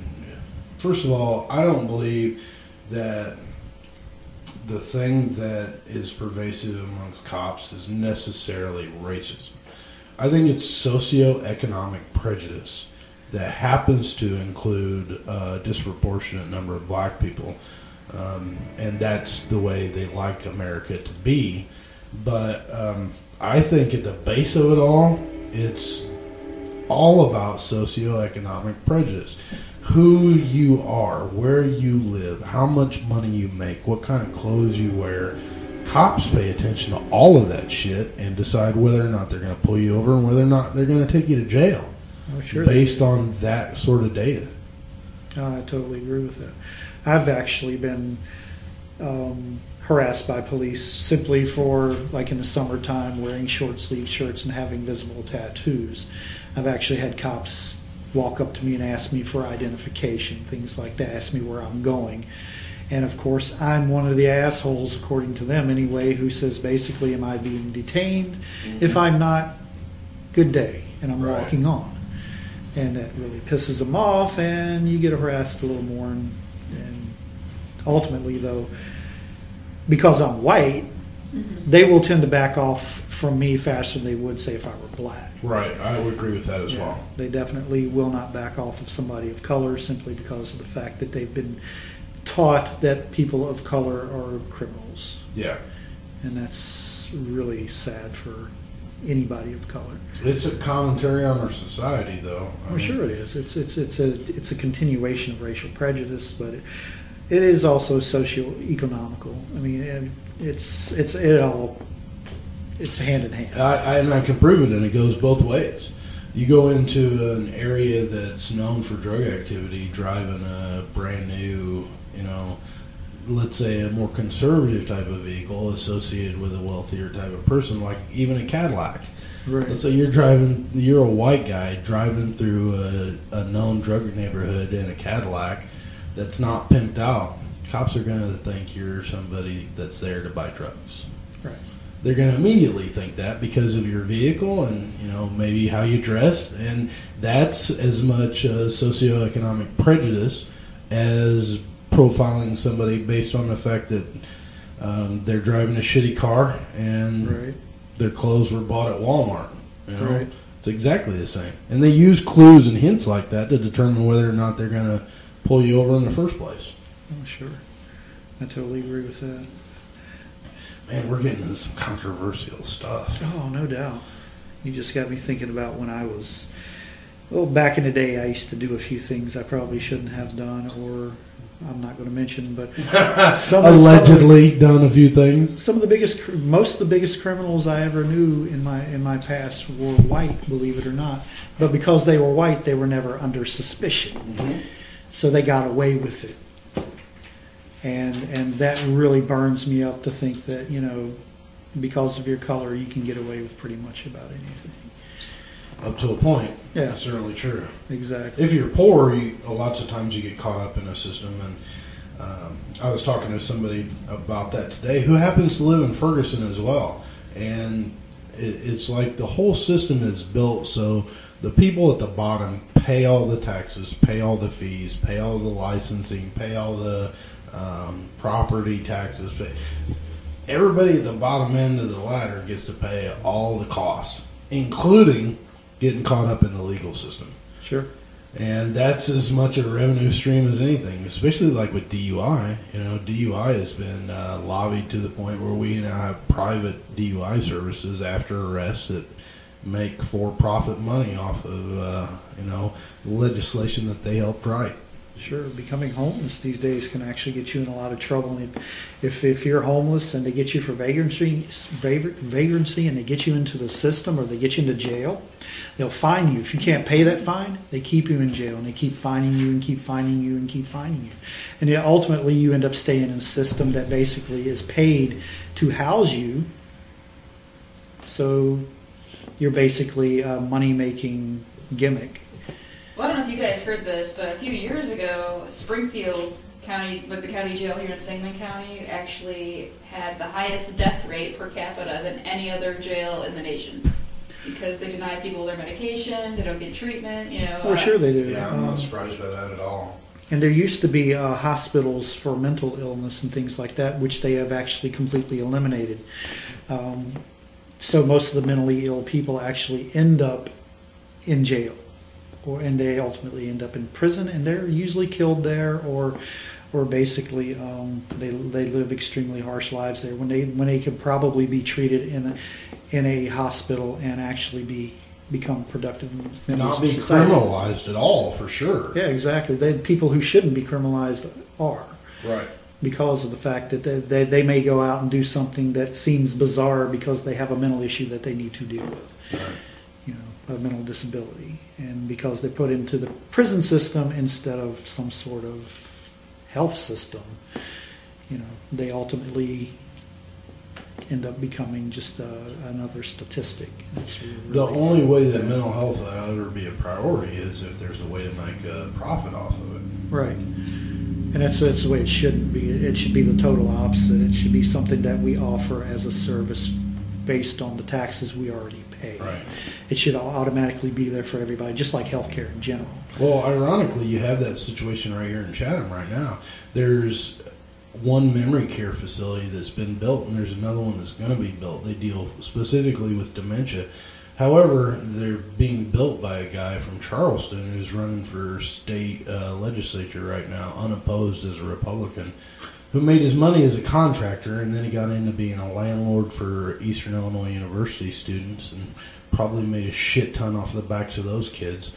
And now he's building these memory care facilities that are supposed to deal with people with dementia, and he calls them communities as opposed to assisted living facilities because the state has legislation that covers those kind of facilities, and ironically, a guy who's running for a position in our state legislature wants to avoid the regulation that's already contained in the law that might impact his ability to turn a profit off of people who are at the end of their lives and experiencing dementia. Oh yeah, deregulation. Yeah, let's deregulate. Government is supposed to govern. Regulations were there implemented for a reason. If you deregulate everything, then you're going to have ultimately chaos. Well, he's not even supporting the deregulation of that industry. He's just building facilities that are completely outside the regulations that meet the legal requirement of these facilities, but he's calling them something else and saying, okay, now I don't have to pay attention to the law. Right. Like, for instance, there's one built here right here in Chatham that has beds that exceed the maximum allowed by law in a dementia care place. Doesn't matter. He built a building that fit the space of property that he had. And he exceeded the amount by like 12 beds or something. Like, he almost doubled the amount allowed by law in that facility. Mm-hmm. And he's going to charge those people like $5,500, $6,000 to spend their final days in this place. First of all, it's a scam to separate old, dying people from their money at the end of their lives. Secondly, they're not using it, Derek. Come on. Secondly, he's a guy that wants to be a politician, who wants to make determinations about what new legislation we have, and he wants to completely ignore the ones that we've got so he can continue making cash. He just wants to basically open up storage facilities for old people. Mm-hmm. Which is basically what nursing homes have turned into because of deregulation. Not these, though. These are not your $500 a month places. These are places that are multi-million-dollar facilities, and they're charging the people through the nose to stay there.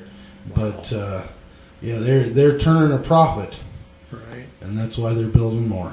They've got like 8 planned, which I think is crazy because, again, this guy's running for state legislature, and he's just like, those laws aren't going to apply to me. Screw that. Because he's a politician. Yeah. Politicians are above the law for some reason. So ultimately, we haven't answered how we fix it. What do we do?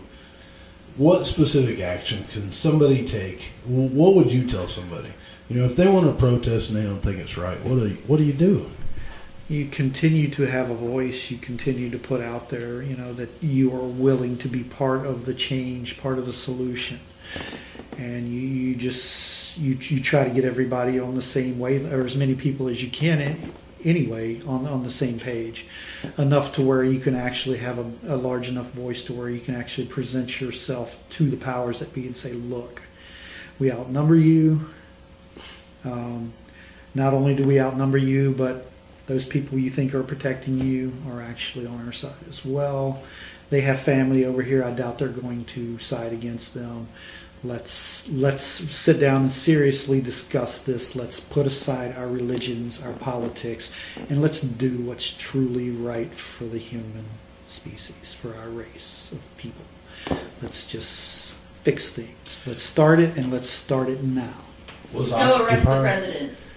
Yeah. No, not arresting the president. President, unfortunately, wouldn't do any good because that doesn't really deal with the problem. It'd make a statement. We mean business. We're coming for all of you. Nixon is all about making statements. Yeah, it's just having a voice and uniting. And uniting in one unified voice. Do you think Occupy and the things like right now there are several things going on around the world where people are in mass interrupting normal life in cities all over the place.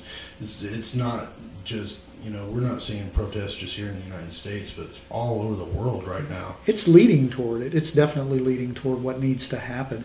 Eventually, what needs to happen is what I was talking about earlier, which is basically we need to quit paying into a system that continually fails its people. We need to actually say, you're not getting our money anymore.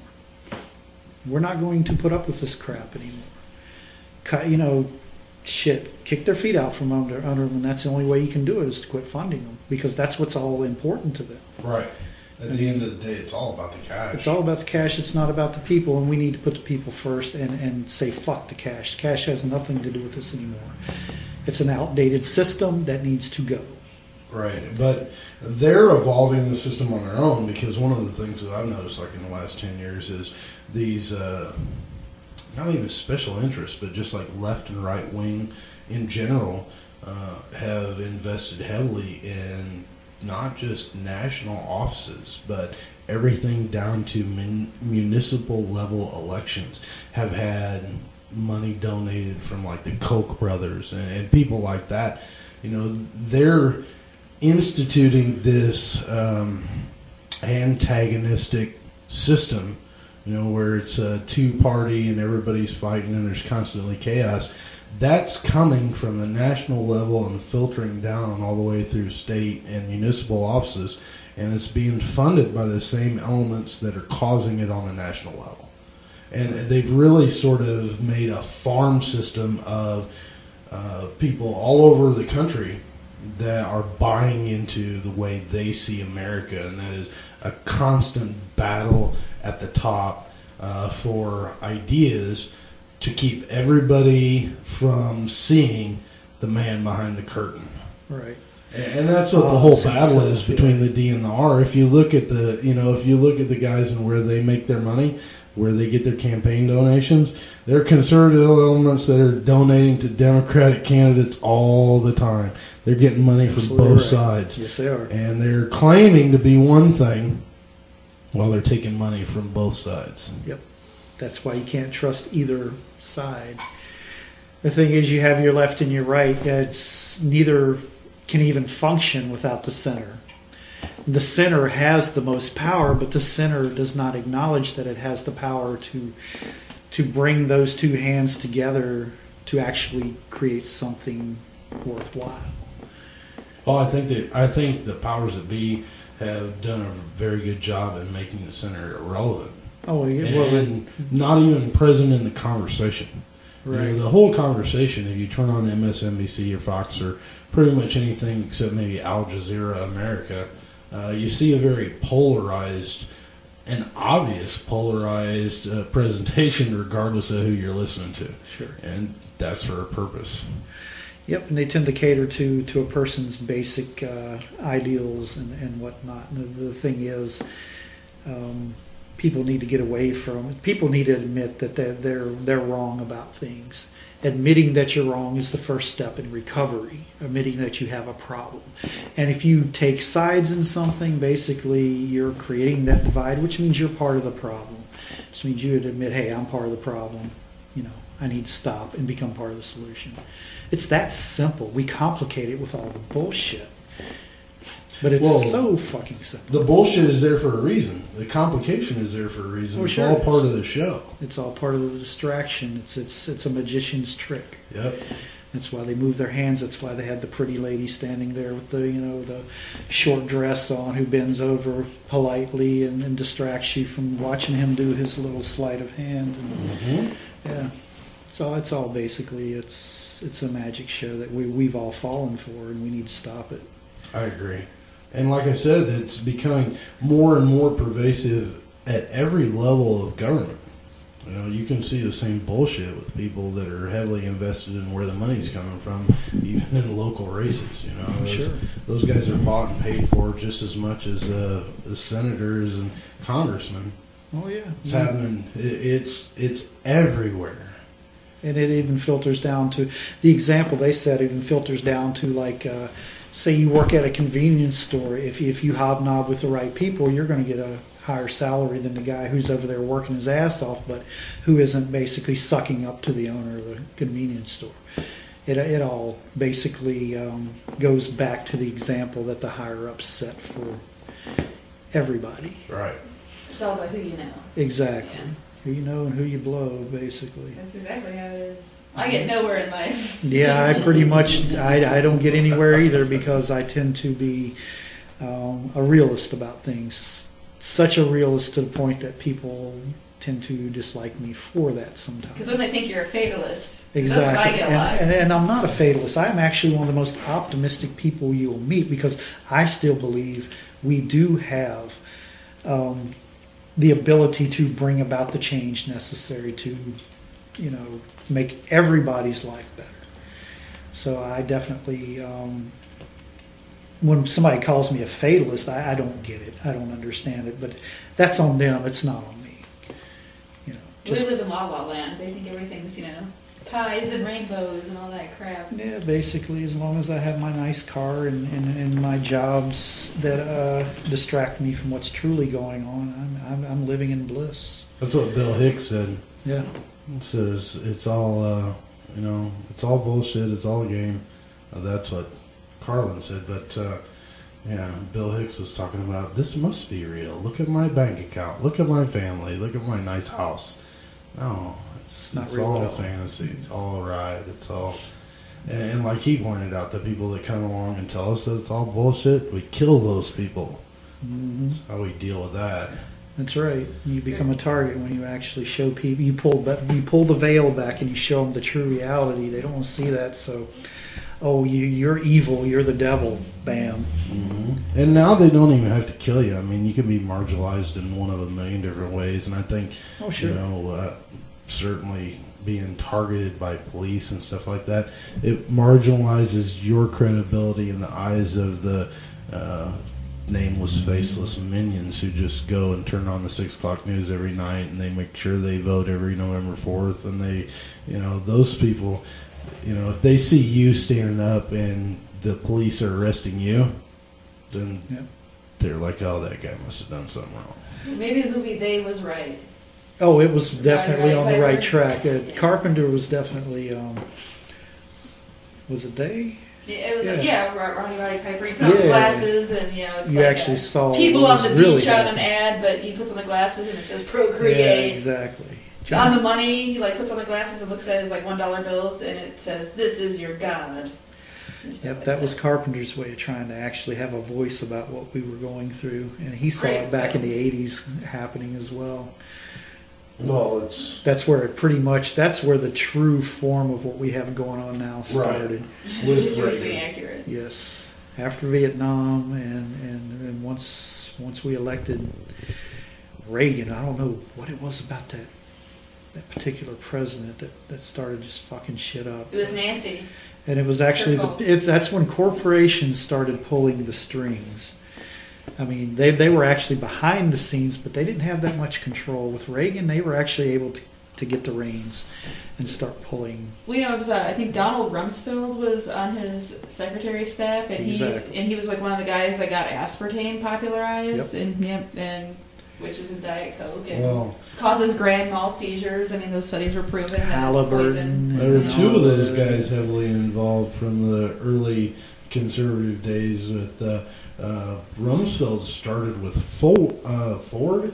Yeah, Rumsfeld and Cheney started with Ford, and then Ford to Reagan, and they were involved in how conservatism evolved over the past, 30 years. Yep. Those two guys are right side by side with every single major conservative leader since Ronald Reagan. Yep. That's very true. Have you ever heard Louis C.K. on Opie and Anthony talking to Donald Rumsfeld? No, I haven't actually.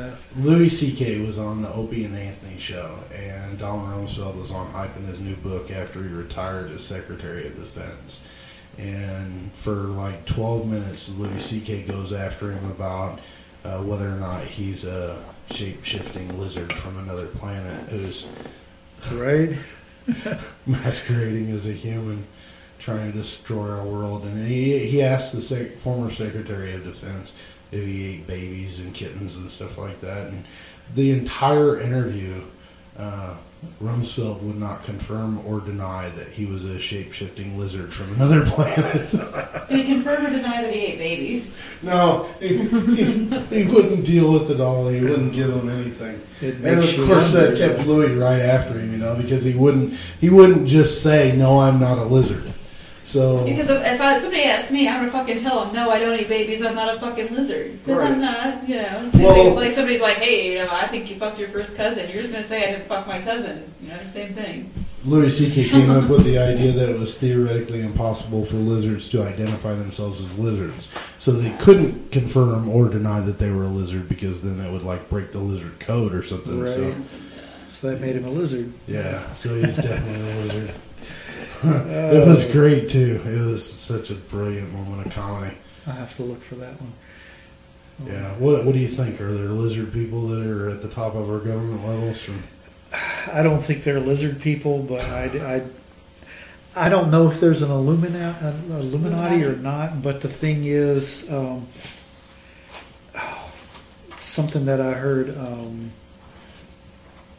Peter Joseph talking about. That's the guy who made the Zeitgeist films, talking about basically the system really is non-existent. It's something that we believe is there. It's really not. It's like believing in a God. It's just something that's truly not there, but because we believe it exists, we tend to follow it. And, money... Money is probably the best example of that. It is. Because money only exists on the perceived value that's associated with it, and that's driven by consumer demand and all kinds of other factors. And so it's a theoretical representation of value. Exactly. Yep. It's a mental thing. It's what we've been conditioned to accept and believe, and it's not what is truly real. And it's going to keep us in this slave state until we actually agree that we need to fix it. So you said you got a 17-year-old. Did your parenting include making sure that she had an open mind about all this stuff? Oh yeah, definitely. Did you have an impact on her like your mom did you? Definitely, yeah. My daughter, she lives with her mother in Virginia. She went through a period of time where I think her mother, when I was with her mother was basically agnostic atheist.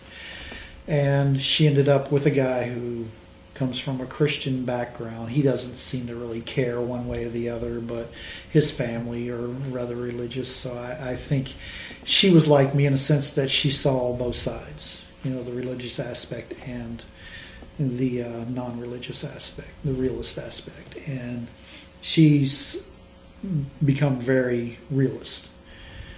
She's decided that there basically is no God, and and would like to be part of the solution and not the problem.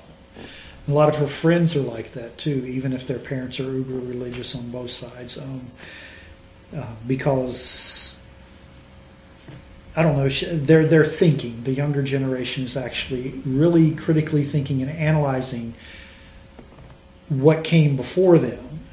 And I hear this from my daughter a lot. She says it quite a bit. She's like you learned from your parents what not to do, we're learning from you what not to do.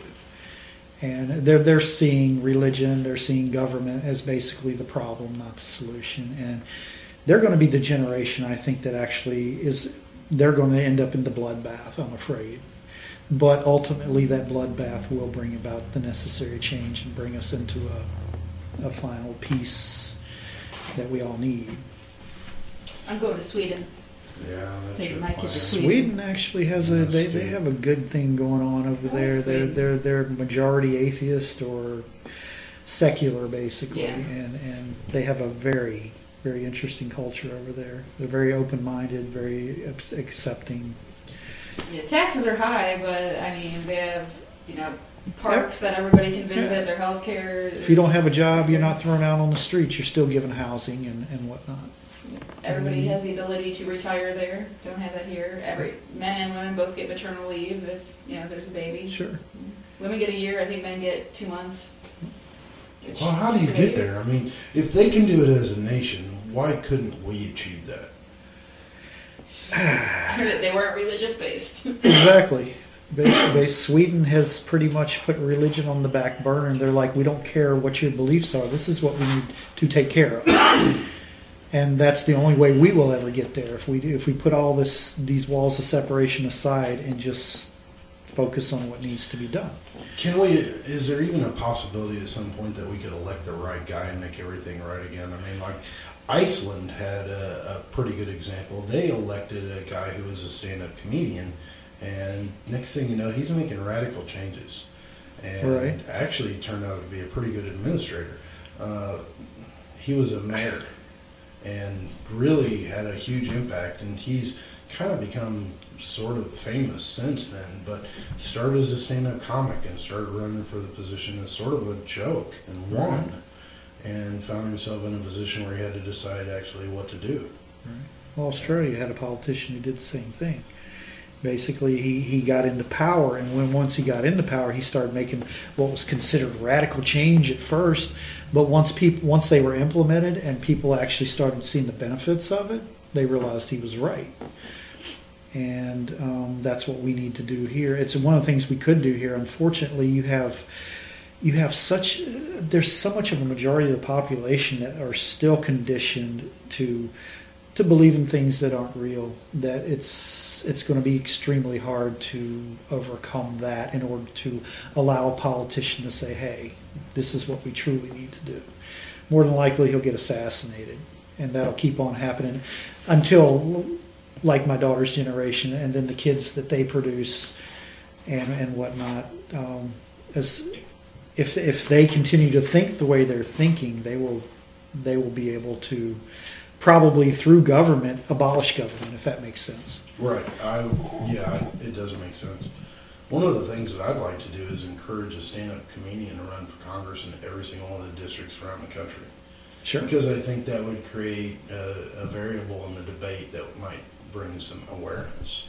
If you had somebody that was actually funny and paid to be funny, right, and involved in every single televised debate on every single level, people might watch. It's very true. I'm trying to think of the comedian who's in politics. Al Franken. Al Franken. He does a wonderful job at what he does, and he also brings a humorous aspect to it. Whenever I've seen him speak on YouTube or whatnot, he actually will crack a joke at the other politicians around him. Some of them don't even get it. That's what's crazy. Because they're not intelligent people. Exactly. I think there should be an IQ test, and none of them would pass it. But it's actually starting to resonate, and he's one of the people that is actually bringing about some positive change, and also the conspiracy nut who was a wrestler at one time, Jesse Ventura. He's also bringing a lot of awareness to things that need to be looked at. He scares the shit out of me, dude. Oh, he does me too, but I mean, he's he's putting out a point of view that basically, even if it sounds absurd as hell, it needs to be looked at because it does lead back to the government screwing us over. His episodes were banned for a reason, like last half of his last because he was season. touching on some things that the government wasn't too happy The with. thing that worried me was when he started putting out some video of these FEMA camps. Yeah. And they were showing camps that were built in the middle of nowhere with barbed wire facing in.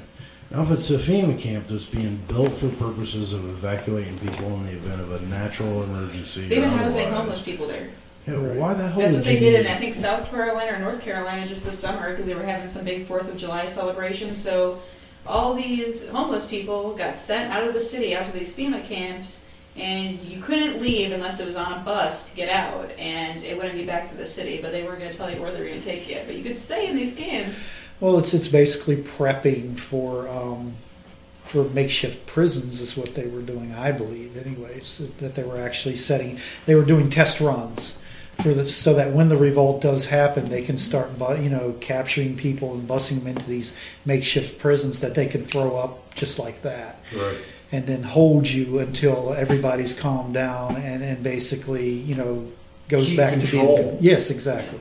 Until you, okay, I'm going to be a conformist. I won't rebel anymore, Right. Let me out. I'm sorry. And that's the last thing we need to do is apologize.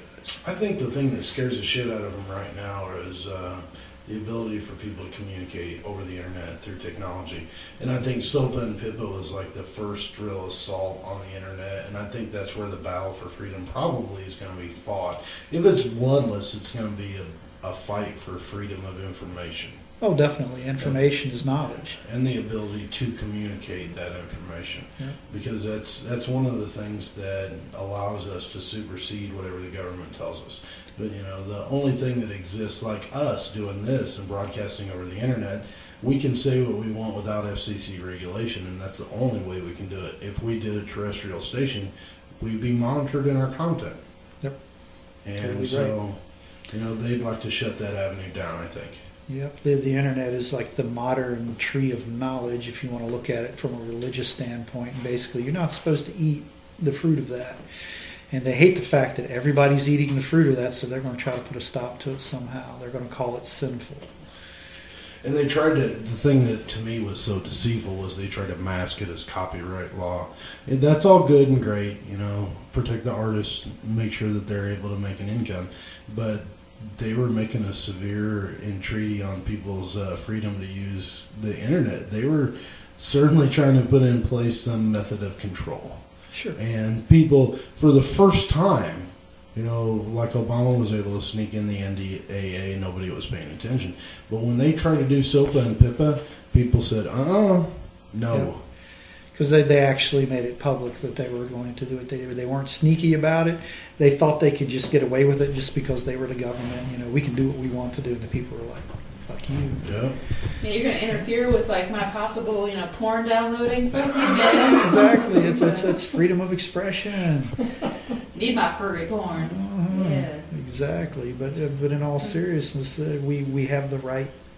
See, that's the thing. God, everything should be free. Education.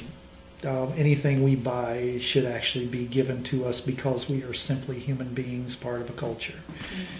And as long as we put a price tag on everything and we believe in things that aren't real, we're going to continue to just go down this gradual slope into basically a cesspool of shit. And we need to stop. Aren't we already in the cesspool? Aren't we about up to our necks in the shit right now? No, we're on the edge of it though. We're close. We're super close. We're basically 1 foot from stepping in it. Well, I think we're like... I think it'll still get worse before it gets better. I think we're closer to that bloody revolution than anybody thinks. If you look at... Oh, I do too. Like, for instance, the shit that they gave away in that program from the military to the police, they gave out 121,000 bayonets.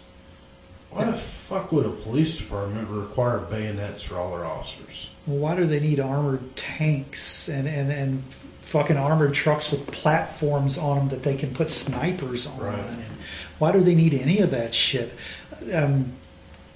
They feel they need it because they know we're getting ready to have a voice. And they didn't even mask the fact that they were pointing weapons at people the entire time throughout Ferguson.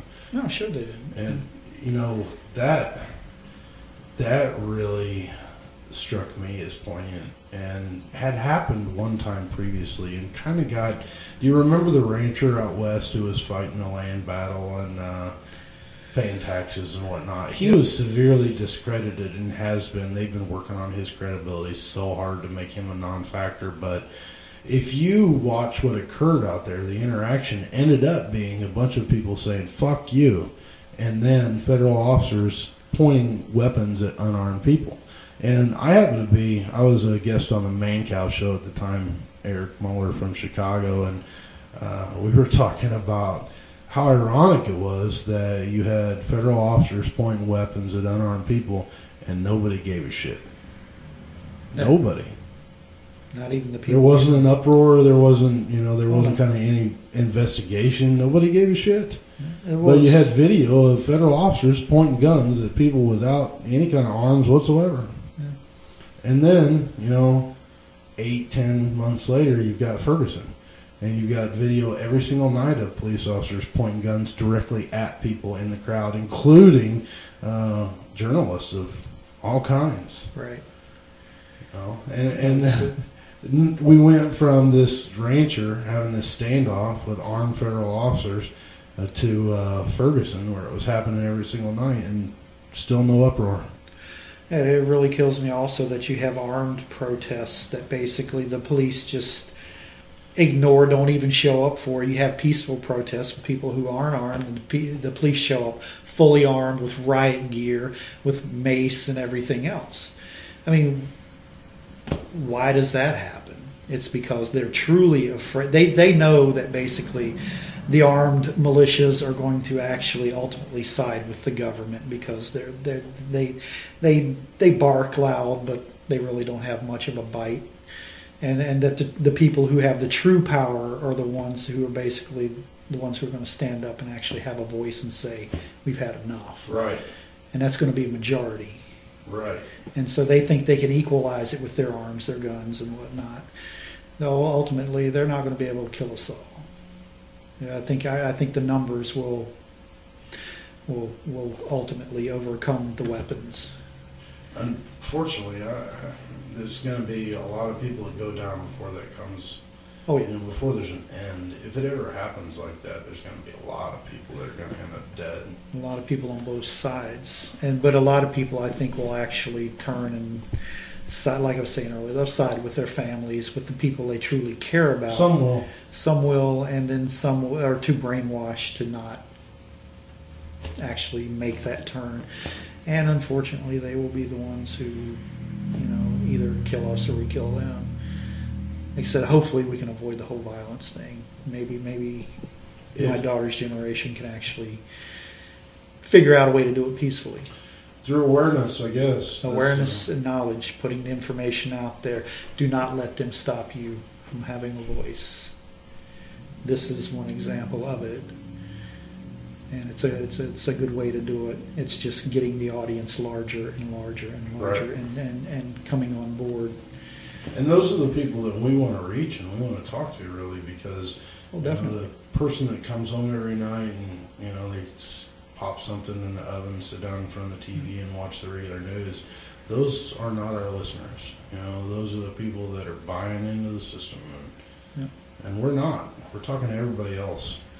Usually the people, for example, who get tattooed, most of them I know, there are some who basically cater to the system's way of things, but most people I know who get tattooed live kind of on the edge. They actually, when I talk to them as I tattoo them, they open up and express a lot of how they feel about the government, about society, and we get into some heavy conversations, and I realize I'm not alone in how I feel. And if every other tattoo artist around me is having these same conversations with people, that just means there's an even bigger audience that or a bigger voice that wants to be heard. The government's going to come after all us tattooed folks now. Oh, they're going to come after. I don't have any tattoos. I don't know what you're talking about. We might get profiled for that. It's a good possibility that they could start, but I mean, we tattoo a lot of cops too. Yeah. So yeah, they get tattoos. A lot of them are. I'd like to sit down and talk to a police officer who is open-minded and really get into his head about, do you see what's going on? Do you think it's going to be a revolution? What are you going to do? I'd like to get those kind of opinions. Even if the guy sat here and said, I'm totally going to do my job. If you guys go off, I'm going to shoot you down in the street. At least I'd have somebody that was saying, saying that. Put it out there. It would actually make us very aware of what they're being told, what they're being taught, how they're being instructed to deal with it when it does happen. I mean, they even have the federal government has a zombie apocalypse plan, which is actually true. They do have but it's basically it's not really truly about zombies. It's about how to deal with the population when it finally does rise up. That's what it's really about. They call it a zombie apocalypse. Well, I'm not convinced that zombie apocalypse isn't a great way to end the whole thing. Well, I totally agree with you. Something needs to be done, and that may be what has to be done. Is who the government or the people in power think are zombies are the ones who actually need to rise up. And we need to teach them that we're not the ones who are zombies. Well, I think eventually enough people are going to get targeted that it's going to become so obvious that people are going to have to do one of two things. They're either going to have to accept the targeting, like, living in a dictatorship in old Nazi Germany, or they're going to have to say no. And so far history hasn't been on our side. When we've seen civilizations like that rise up with a ruling elite or an oligarchy or a dictatorship, people don't do shit. You're absolutely right. There's a clip on the internet that's really cool, and if you find it on YouTube, you should watch it. It's there's a panel discussing what happened at that embassy, and this lady is Middle Eastern. She's Muslim, and she's at the forum to ask a question, and she's dressed in Middle Eastern garb or traditional Muslim garb, and she's her question relates to, can you really have an armed response to an ideological debate? And so one of the members of the forum points out to her that there are in fact a majority of Muslims that are peaceful people, but if you take the current intelligence estimates and say, okay, there's a percentage of those people that are radical Muslims who are willing to take it to a level of violence. And she gave the percentage, and then she said, that leaves 250 million Muslims around the world that are bent on jihad. And those are the minority, but when you look back throughout history, for instance, the Russians were able to kill hundreds of millions of people in a purge. There were probably plenty of peaceful Russians. Oh, yeah. Nazi Germany was able to kill plenty of Jews. There were probably plenty of peaceful Germans. Yeah. Where were they? China is still murdering people. Plenty of peaceful Chinese. They're not standing up. Japan ran roughshod over the Far East for 10, 20 years. Murdered all kinds of people. Yeah, the ones who don't act actually still believe the basic teachings and philosophies of whatever it is that they're under. The Muslims, for example, the ones who do not go out and behead still believe that the punishment for whatever sin is beheading. They believe it is right for that to happen, even if they are not the ones doing the beheading. And that is actually true for a lot of idealisms. This whole ISIL thing scares the shit out of me too. I've never seen barbarism like that before. It's crazy that they just go in and slaughter entire towns. It's happened in the past. Christians did it many times. Right. I mean, Inquisitions, Dark Ages. You go back through history. Religion spawns that kind of hate. It just does. When you believe that your God is the one true God and you are right and everybody else is totally wrong, and your book tells you need to slaughter these people, that's what you're ultimately going to do. Well, people don't like being told they're wrong in general. Everybody wants to be right all the fucking time. Exactly. That's just not how it works. That's why my philosophy is admit you're wrong and then fix the wrong. Quit being wrong. You're wrong for thinking I'm wrong. Yeah, exactly. I've heard that before. Even though I know I'm wrong, you shouldn't think I'm wrong. I mean, damn. I thought it was funny that the Caliph of ISIS was wearing a $3,000 wristwatch on his hand the first time I saw that picture exactly. That was like, yeah, there you go. There's no. He doesn't have any other motivations at all, does he? No, he's getting paid. Completely religious dude. Yeah, right. My ass. Osama bin Laden was getting paid. Osama bin Laden got his training from. Oh shit! They started that back in the '80s under the Reagans.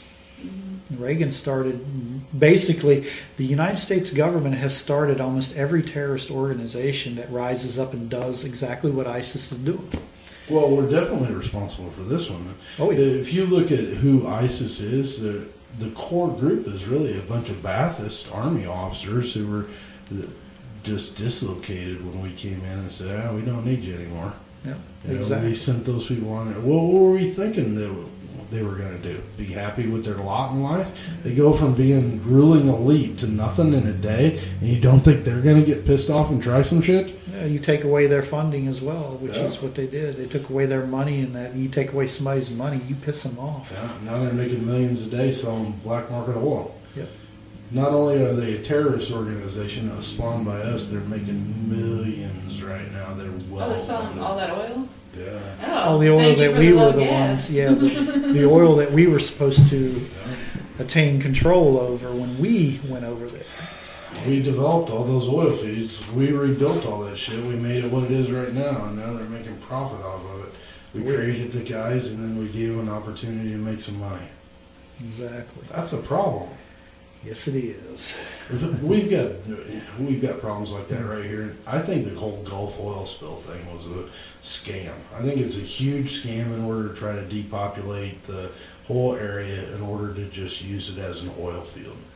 It's a good possibility. The government's been known to do things like that in the past. Here are a couple of things that make me wonder. For instance, the president of BP started selling his stock before that happened. He sold his own shit, made a profit, and then when it happened, he was prepared, insulated. The people that a lot of people don't realize that particular well was that whole rig was being moved at the time the accident happened. It was going to be relocated. That was considered to be a fairly dry well, and they were moving to a different spot. And Halliburton was capping that thing at the seafloor. They were responsible for the concrete that ultimately failed. But like 2 weeks before that concrete failed on that well, Halliburton purchased the single largest oil surface cleaning company in the world. And then they were the ones who applied the failed cap, and they were the ones who got the contract to clean up the oil. Right. It's all about money. Yep. That doesn't sound suspicious. Not at all. No, of course not. I'm going to go eat some McDonald's now. Your government, land of the greed, home of the slave, would never do that to you. And I think that the stuff that they're spraying in the Gulf, they're still spraying Corexit out there, which is this shit that encapsulates the oil and sinks it so it's not visible. But it also gets into the red blood cells and causes all kinds of damage in the ecosystem. Sure. They virtually killed the Gulf. And now the stuff that they're spraying in the Gulf is killing people around the Gulf. Yeah. That is what makes me wonder if it's not intentional to try to depopulate that area so it can just be used for basically a profit. For drilling for oil. Yeah. Yeah, when we have the technology to basically wean ourselves off of all that anyway. Solar power, hydroelectric, you name it. We have it. We have that knowledge. We got a ton of wind right here in Oklahoma. Yes, we do. A whole lot of it. We've got especially right here close between Springfield and Peoria, there are wind farms that are huge. Oh, yeah. So there's got to be an efficient way to make it work. Otherwise, people would never make the investment in those wind farms that they do. Well, exactly. It's got to be an efficient way to... I mean, it takes a lot, though. It takes a lot to get that kind of energy. That's why there's so many of them. So, I mean, I think solar power is the best way to go. But it takes a lot of petroleum-based products to make solar power work. The only thing is we have a lot of shit that we're not using that can be recycled to be used for that specific purpose. I mean, you could house everybody on this entire planet and still have enough resources to basically build a system that would create, a solar system that would actually create enough power to power all those homes. We wouldn't even need that. One of the things that Bill Hicks pointed out in his It's Just a Ride speech is, he was talking about how if you eliminated military funding all around the world, that you could feed, clothe, and keep everybody happy. Everybody. Every single person on Wouldn't this matter, Oh, I hear all the time. Well, if we lived in a utopian society, what would keep people from becoming lazy? And I'm like, well, if people had the opportunity to get the education they wanted, they didn't have to worry about housing, food, clothing, or whatever. You would have a bunch of happy motherfuckers running around wanting to actually be productive, creative. Exactly. Yeah. It would allow everybody to apply more creativity, and we would evolve. Sure. And nothing could stop it. Right. That's the thing. Yeah. There's a lot of people that still try to use other people just so they don't have to do anything. Because of the fact that they're used to that system, but ultimately, a couple generations later, so it would be in the history books. All people are just naturally good people? I think they are in general. I think it's basically that they're corrupted once they are able to start retaining knowledge. I'm a lot more bitter than you then. Yeah, I am ultimately an optimist, whether I sound like one or not. No, you are. No, maybe I am a fatalist then. I am definitely an optimist when it comes to politics in general, or anti-politics, actually. I've just seen so many people just go out of their way to manipulate and use people, even when they don't need to. Even though they might have money, but they'll still steal from somebody, even though they're loaded. Oh, of course. But you take away that greed factor. Like, say, if you abolish money, for example, what does a person have to be greedy for? You make gold basically a non-valuable item.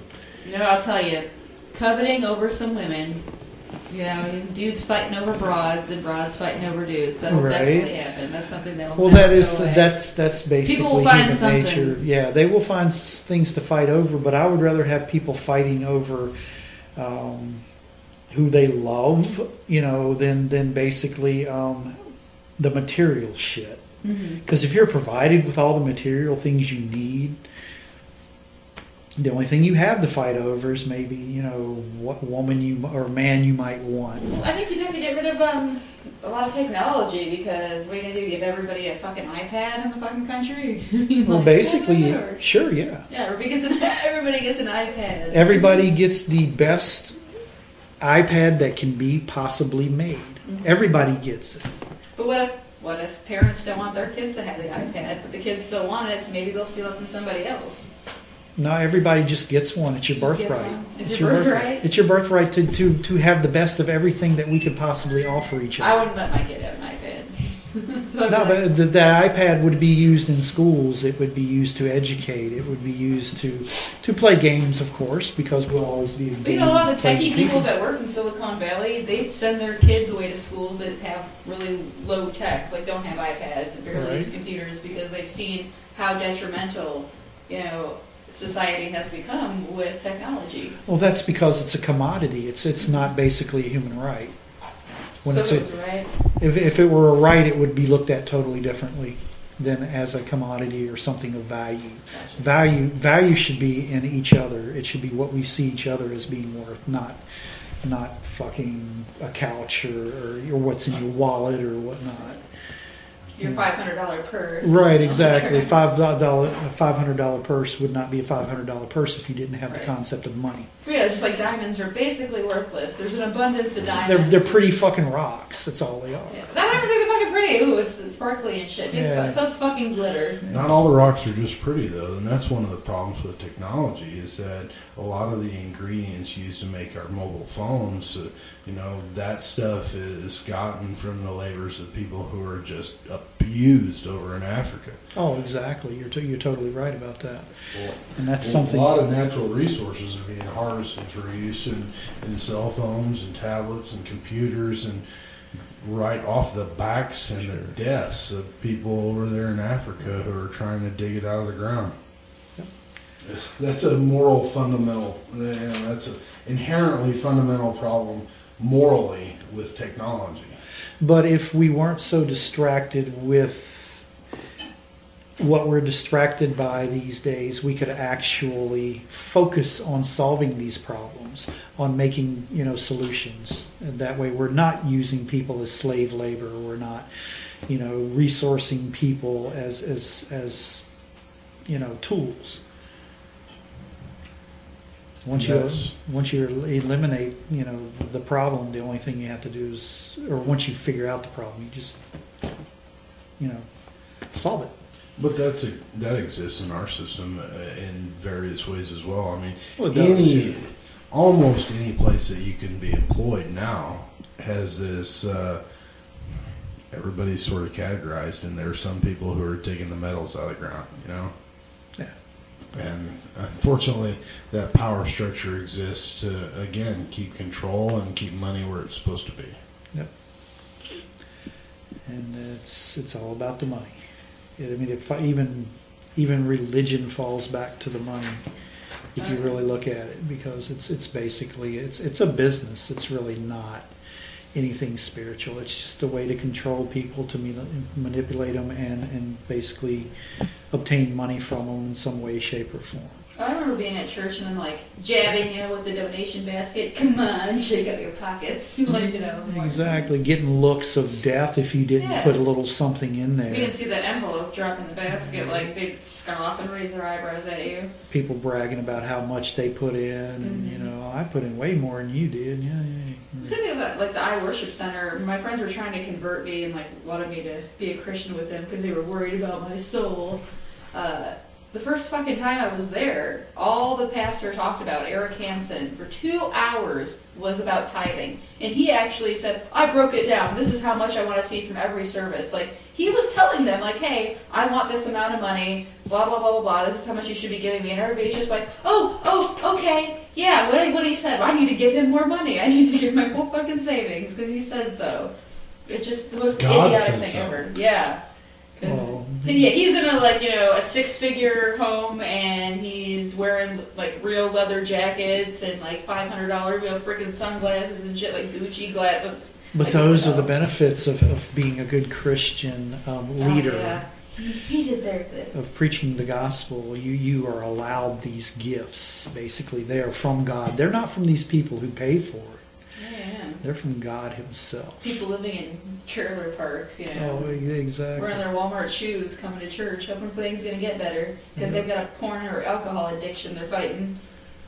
They're just changing it out with another addiction, and that's Jesus.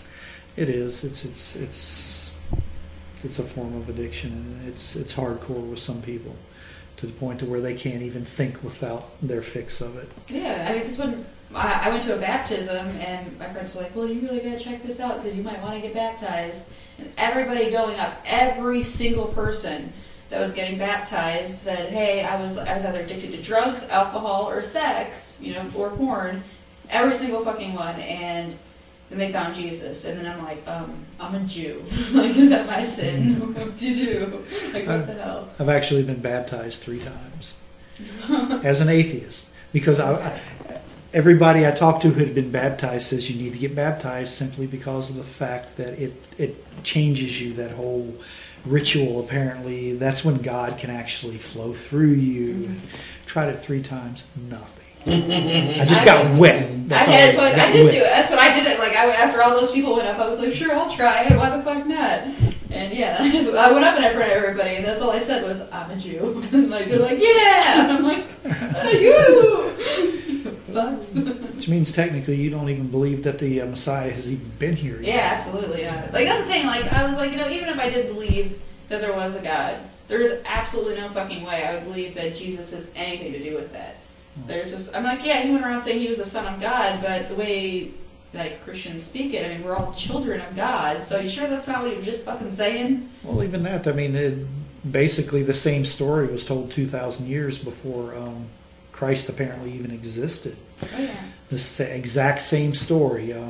God, I'm trying to think of. Well, Muhammad has the same story It's too. a very similar A one. lot of different religions, just born of a virgin, born like around the it I'm trying to think of it was Egyptian. It was an Egyptian Oh yeah, deity who was Horus. Horus was born of a virgin birth, was a carpenter, was crucified, resurrected on the third day, ascended into heaven, was the exact same story. Yeah, there's also some weird snake religion that's like the same thing that was around like thousands of years ago. But yeah, there's several religions where it's all the same. Exactly. I think that's in West Virginia too. That whole snake religion. Oh yes, We got some of those in Tennessee. Oh god. Yeah, there were some churches in West Virginia that I actually went to and checked snake handlers, and they were insane as hell. I mean, actually holding the snake right in their face, and it looks like it's about to strike them, and they're dancing around with these rattlers, and it's just like, fuck this shit. You're crazy. And of course, recently, a couple of the people who run these churches have actually been bitten and died. Yeah, right. Not too long ago. Exactly. It was just their time. Yeah, that's what they say. Yeah, well, he must have done something to deserve it because, or either that or God wanted him in His presence. Yeah. I've heard that one way too many times. Westboro Baptist. What do you guys say about that? Oh, Westboro Baptist. At least I can give them credit for trying to literally follow the Bible. They are at least trying to live up to their religion, so I can give them credit for that. But other than that, they are the.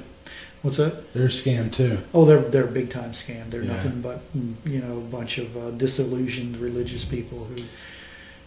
Here's what they do, and I learned this from a guy who A, used to be a CIA operative, and B, after he retired, became an Episcopal priest and was in charge of security for the whole church in North America. He told me that the Westboro Baptist people protest Episcopalian conferences and stuff like that all the time. Right. Because Episcopals are more socially liberal than other religions, obviously. They allow gays and they allow female priests and stuff like that. So it was his job to know everything possible about these people to keep these conferences and these bishops safe, and so he just started doing a little investigation and found that there was a definite correlation between the money that the Phelps family law firm generated and these protests. Right. Basically what they did was, and what he started, Fred Phelps started, was this system where they would go out, they would protest, they would have their civil rights violated. Phelps family law firm would then file a lawsuit on behalf of the people affected. They'd make money from the resolution of the lawsuit, and they've been doing that successfully now for years.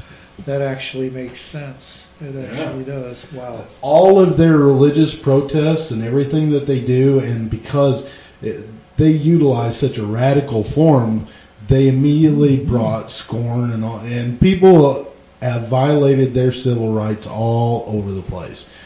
And naturally you can understand why they would want to. But it's ultimately a scam. They want you to react that way. Well, sure. It's all built to create a reaction in order for you to violate their rights so their family law firm can then sue the municipality. Actually makes sense. Yeah. And they've been doing that for 30, 40 years. They started with a local park, actually. And you can see a couple of documentaries where Fred Phelps talks about this. And you can see the original plan being put into action. They went to these local parks where they suspected that there was a lot of homosexual activity, and they started doing these protests. City cracked down on, bam, lawsuit. That's what got it started. And he was the architect of it. And that's their master plan. Wow, religion. And they have enriched themselves. They're a very wealthy family as a result of the work that their law firm has done.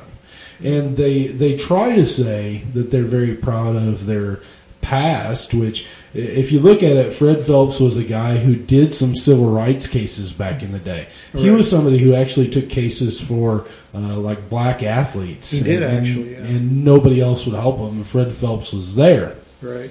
So he goes from being this crusader, social crusader, who's willing to stand up for the rights of black people, to everybody sucks, you're all going to die, and we're going to make posters that say that.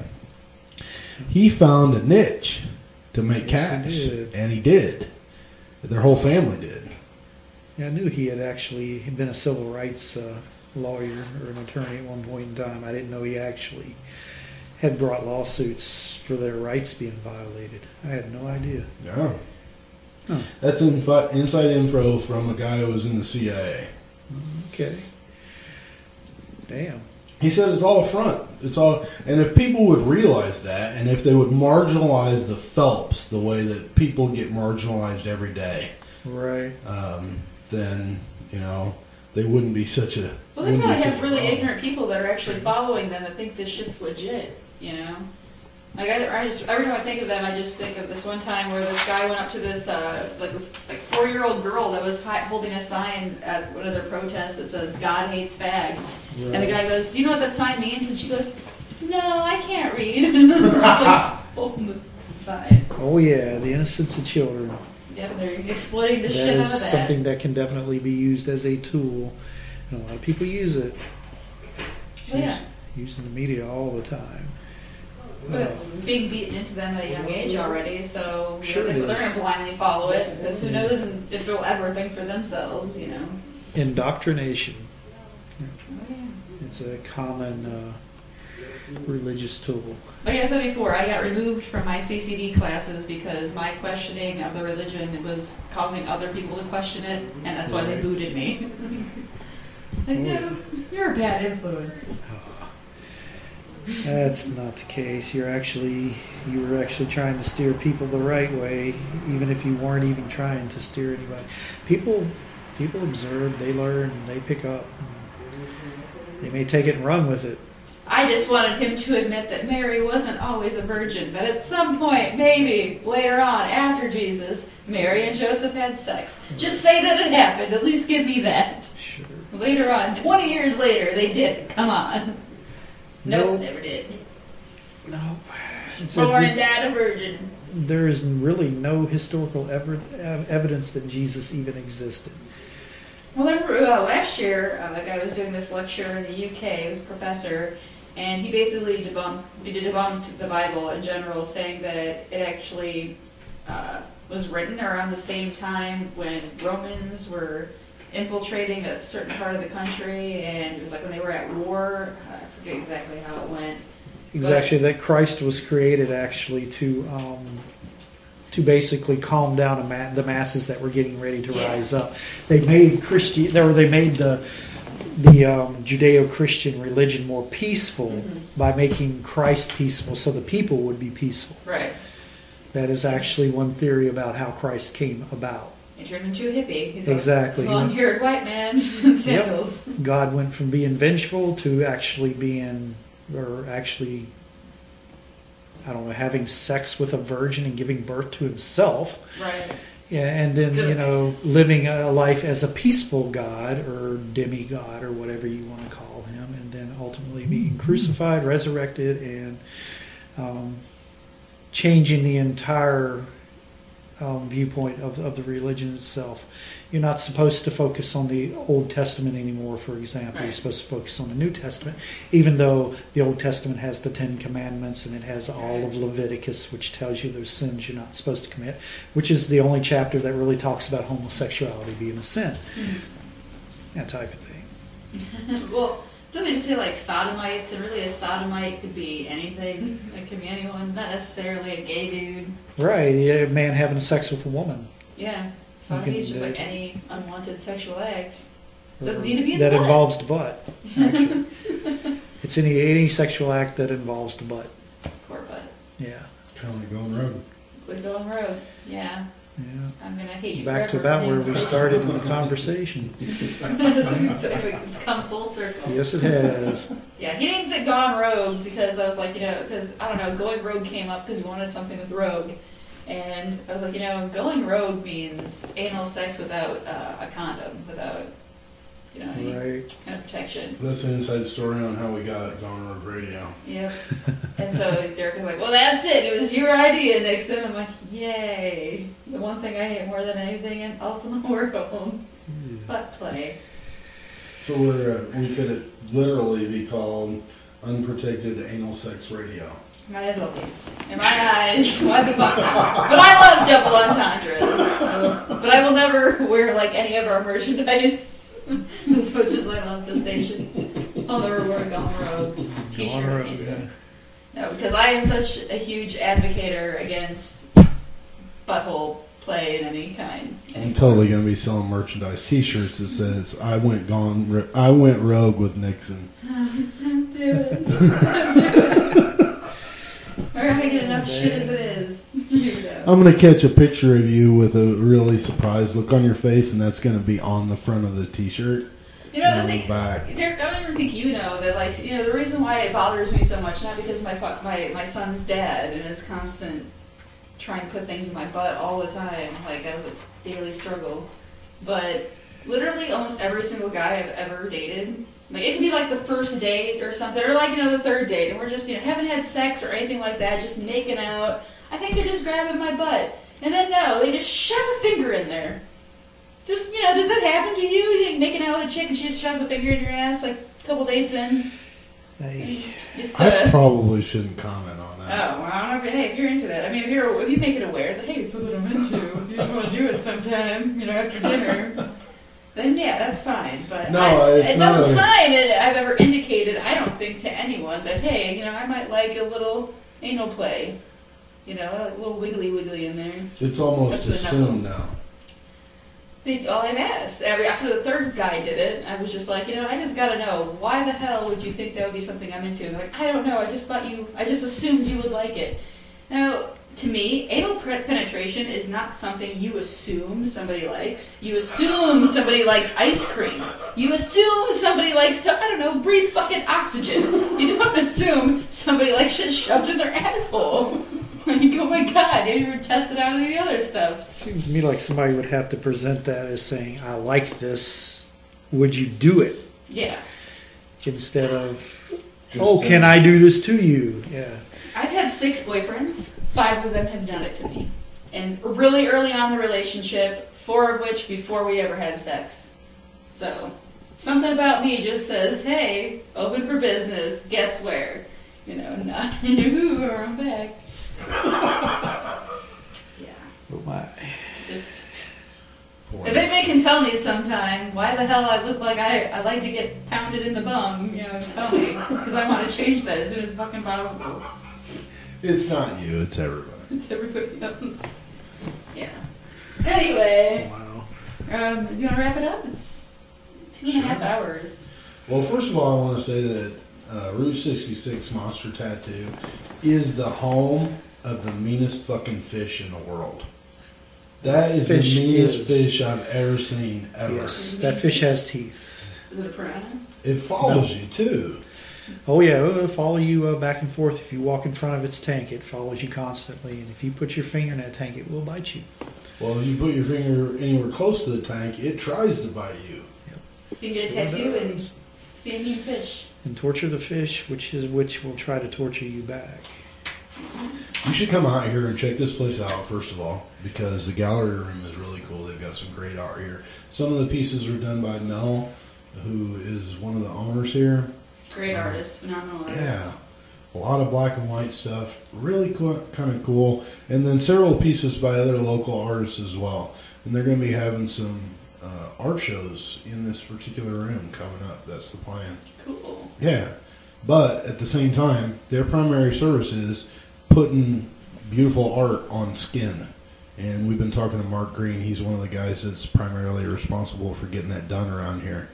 If you want to get a piece done, you should come out here and sit down and talk to an artist and have a consultation, first of all, because this is something that you need to plan, and you need to have sort of a personal relationship with your artist.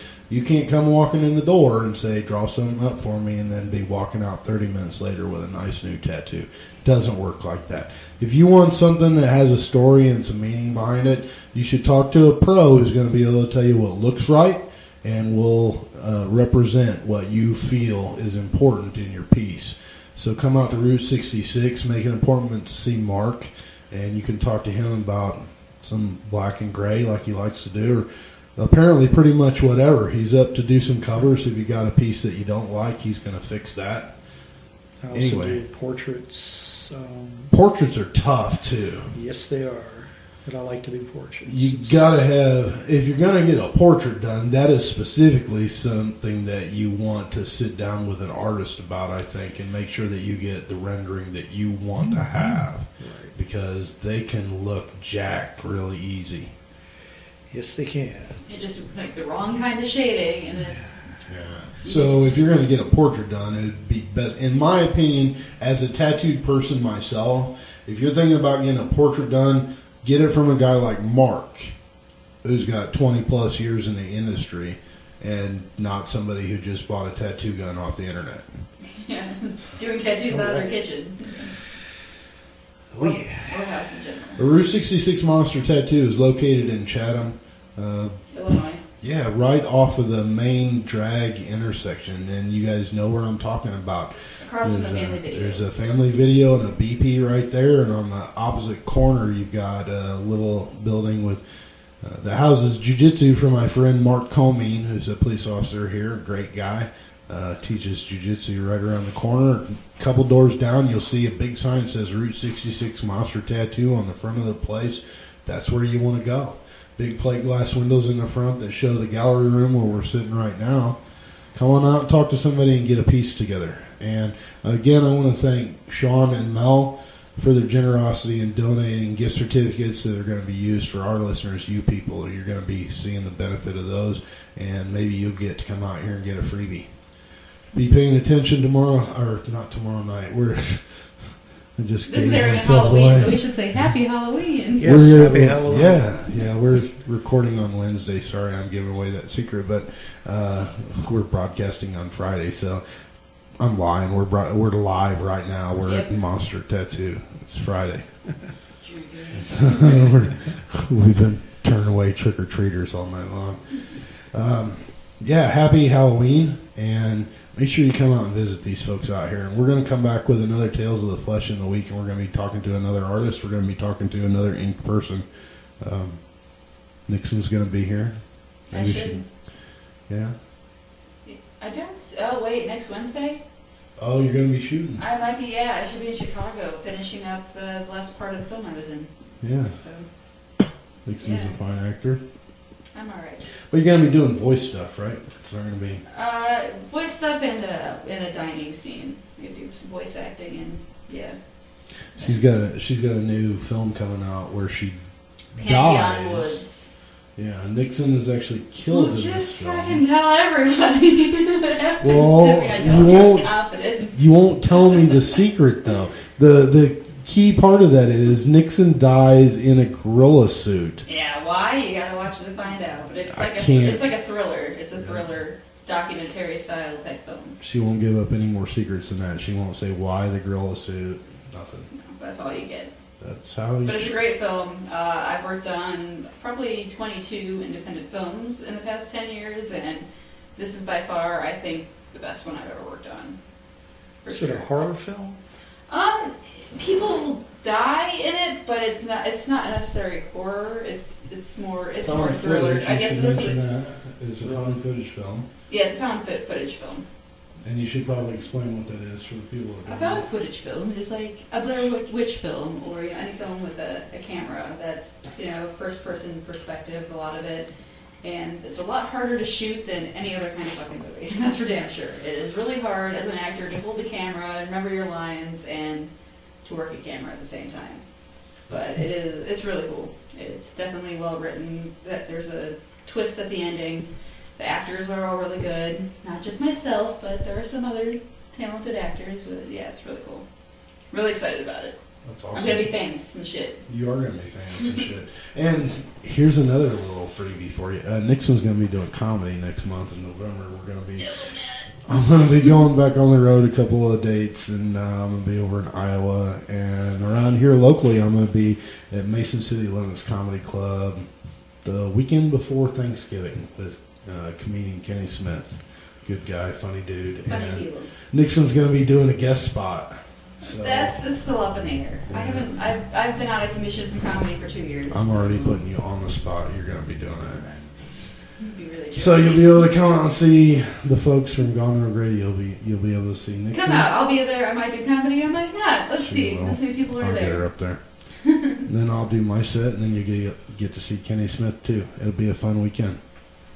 And as far as Iowa, I think I'm going to be over in Keokuk, so you can look at my website and find out more information about that, when I'll be where, etc. I'll put it on GoneRogueRadio.com, so you can check that out. One of the other things that I want you to know is that on our player page now, I added something cool and new. We've got a chat room that's new. We also have Gone Rogue Radio slots, which has pictures of everybody and show logos. Like there's a picture of Nixon. She's actually the number 7. Oh, hell yeah. Yeah. All right. So if you get like 5 Nixons in a row, you win the most. I like how you did that. Exactly. Sweet. Exactly. And it's been our distinct pleasure, to talk to a really interesting, cool dude, Yes. Mark Greene. Really appreciate you being here with us, dude. Well, thank you for having me on your show. I would feel pretty solid in saying that you can come out here and I can endorse Mark Greene as a tattoo artist. You guys need to come out and get a piece done, or at least talk to somebody about it. Get it done from a pro like this guy, not somebody who's been tattooing for 6 weeks in their garage. If you're going to get ink done, first of all, make it meaningful. Second of all, make sure it's an investment, because 20 years after you pay for a $50 tattoo, you're going to wish you didn't. Exactly. You got a final thought? Fuck the man. Fuck the man. Final thought from Nixon. That's all you need. So, Mark, thanks for being here. Well, thank you. We appreciate your time, and I'm sure we'll be back and talking to you again sometime. You'll be passing through. Sounds good. I'm always Yeah. willing to chat like this. Ladies and gentlemen, we thank you, too, for being around and listening to Tales of the Flesh. Good night to you. Good night, Nixon. Good night, Derek. All right, we're out.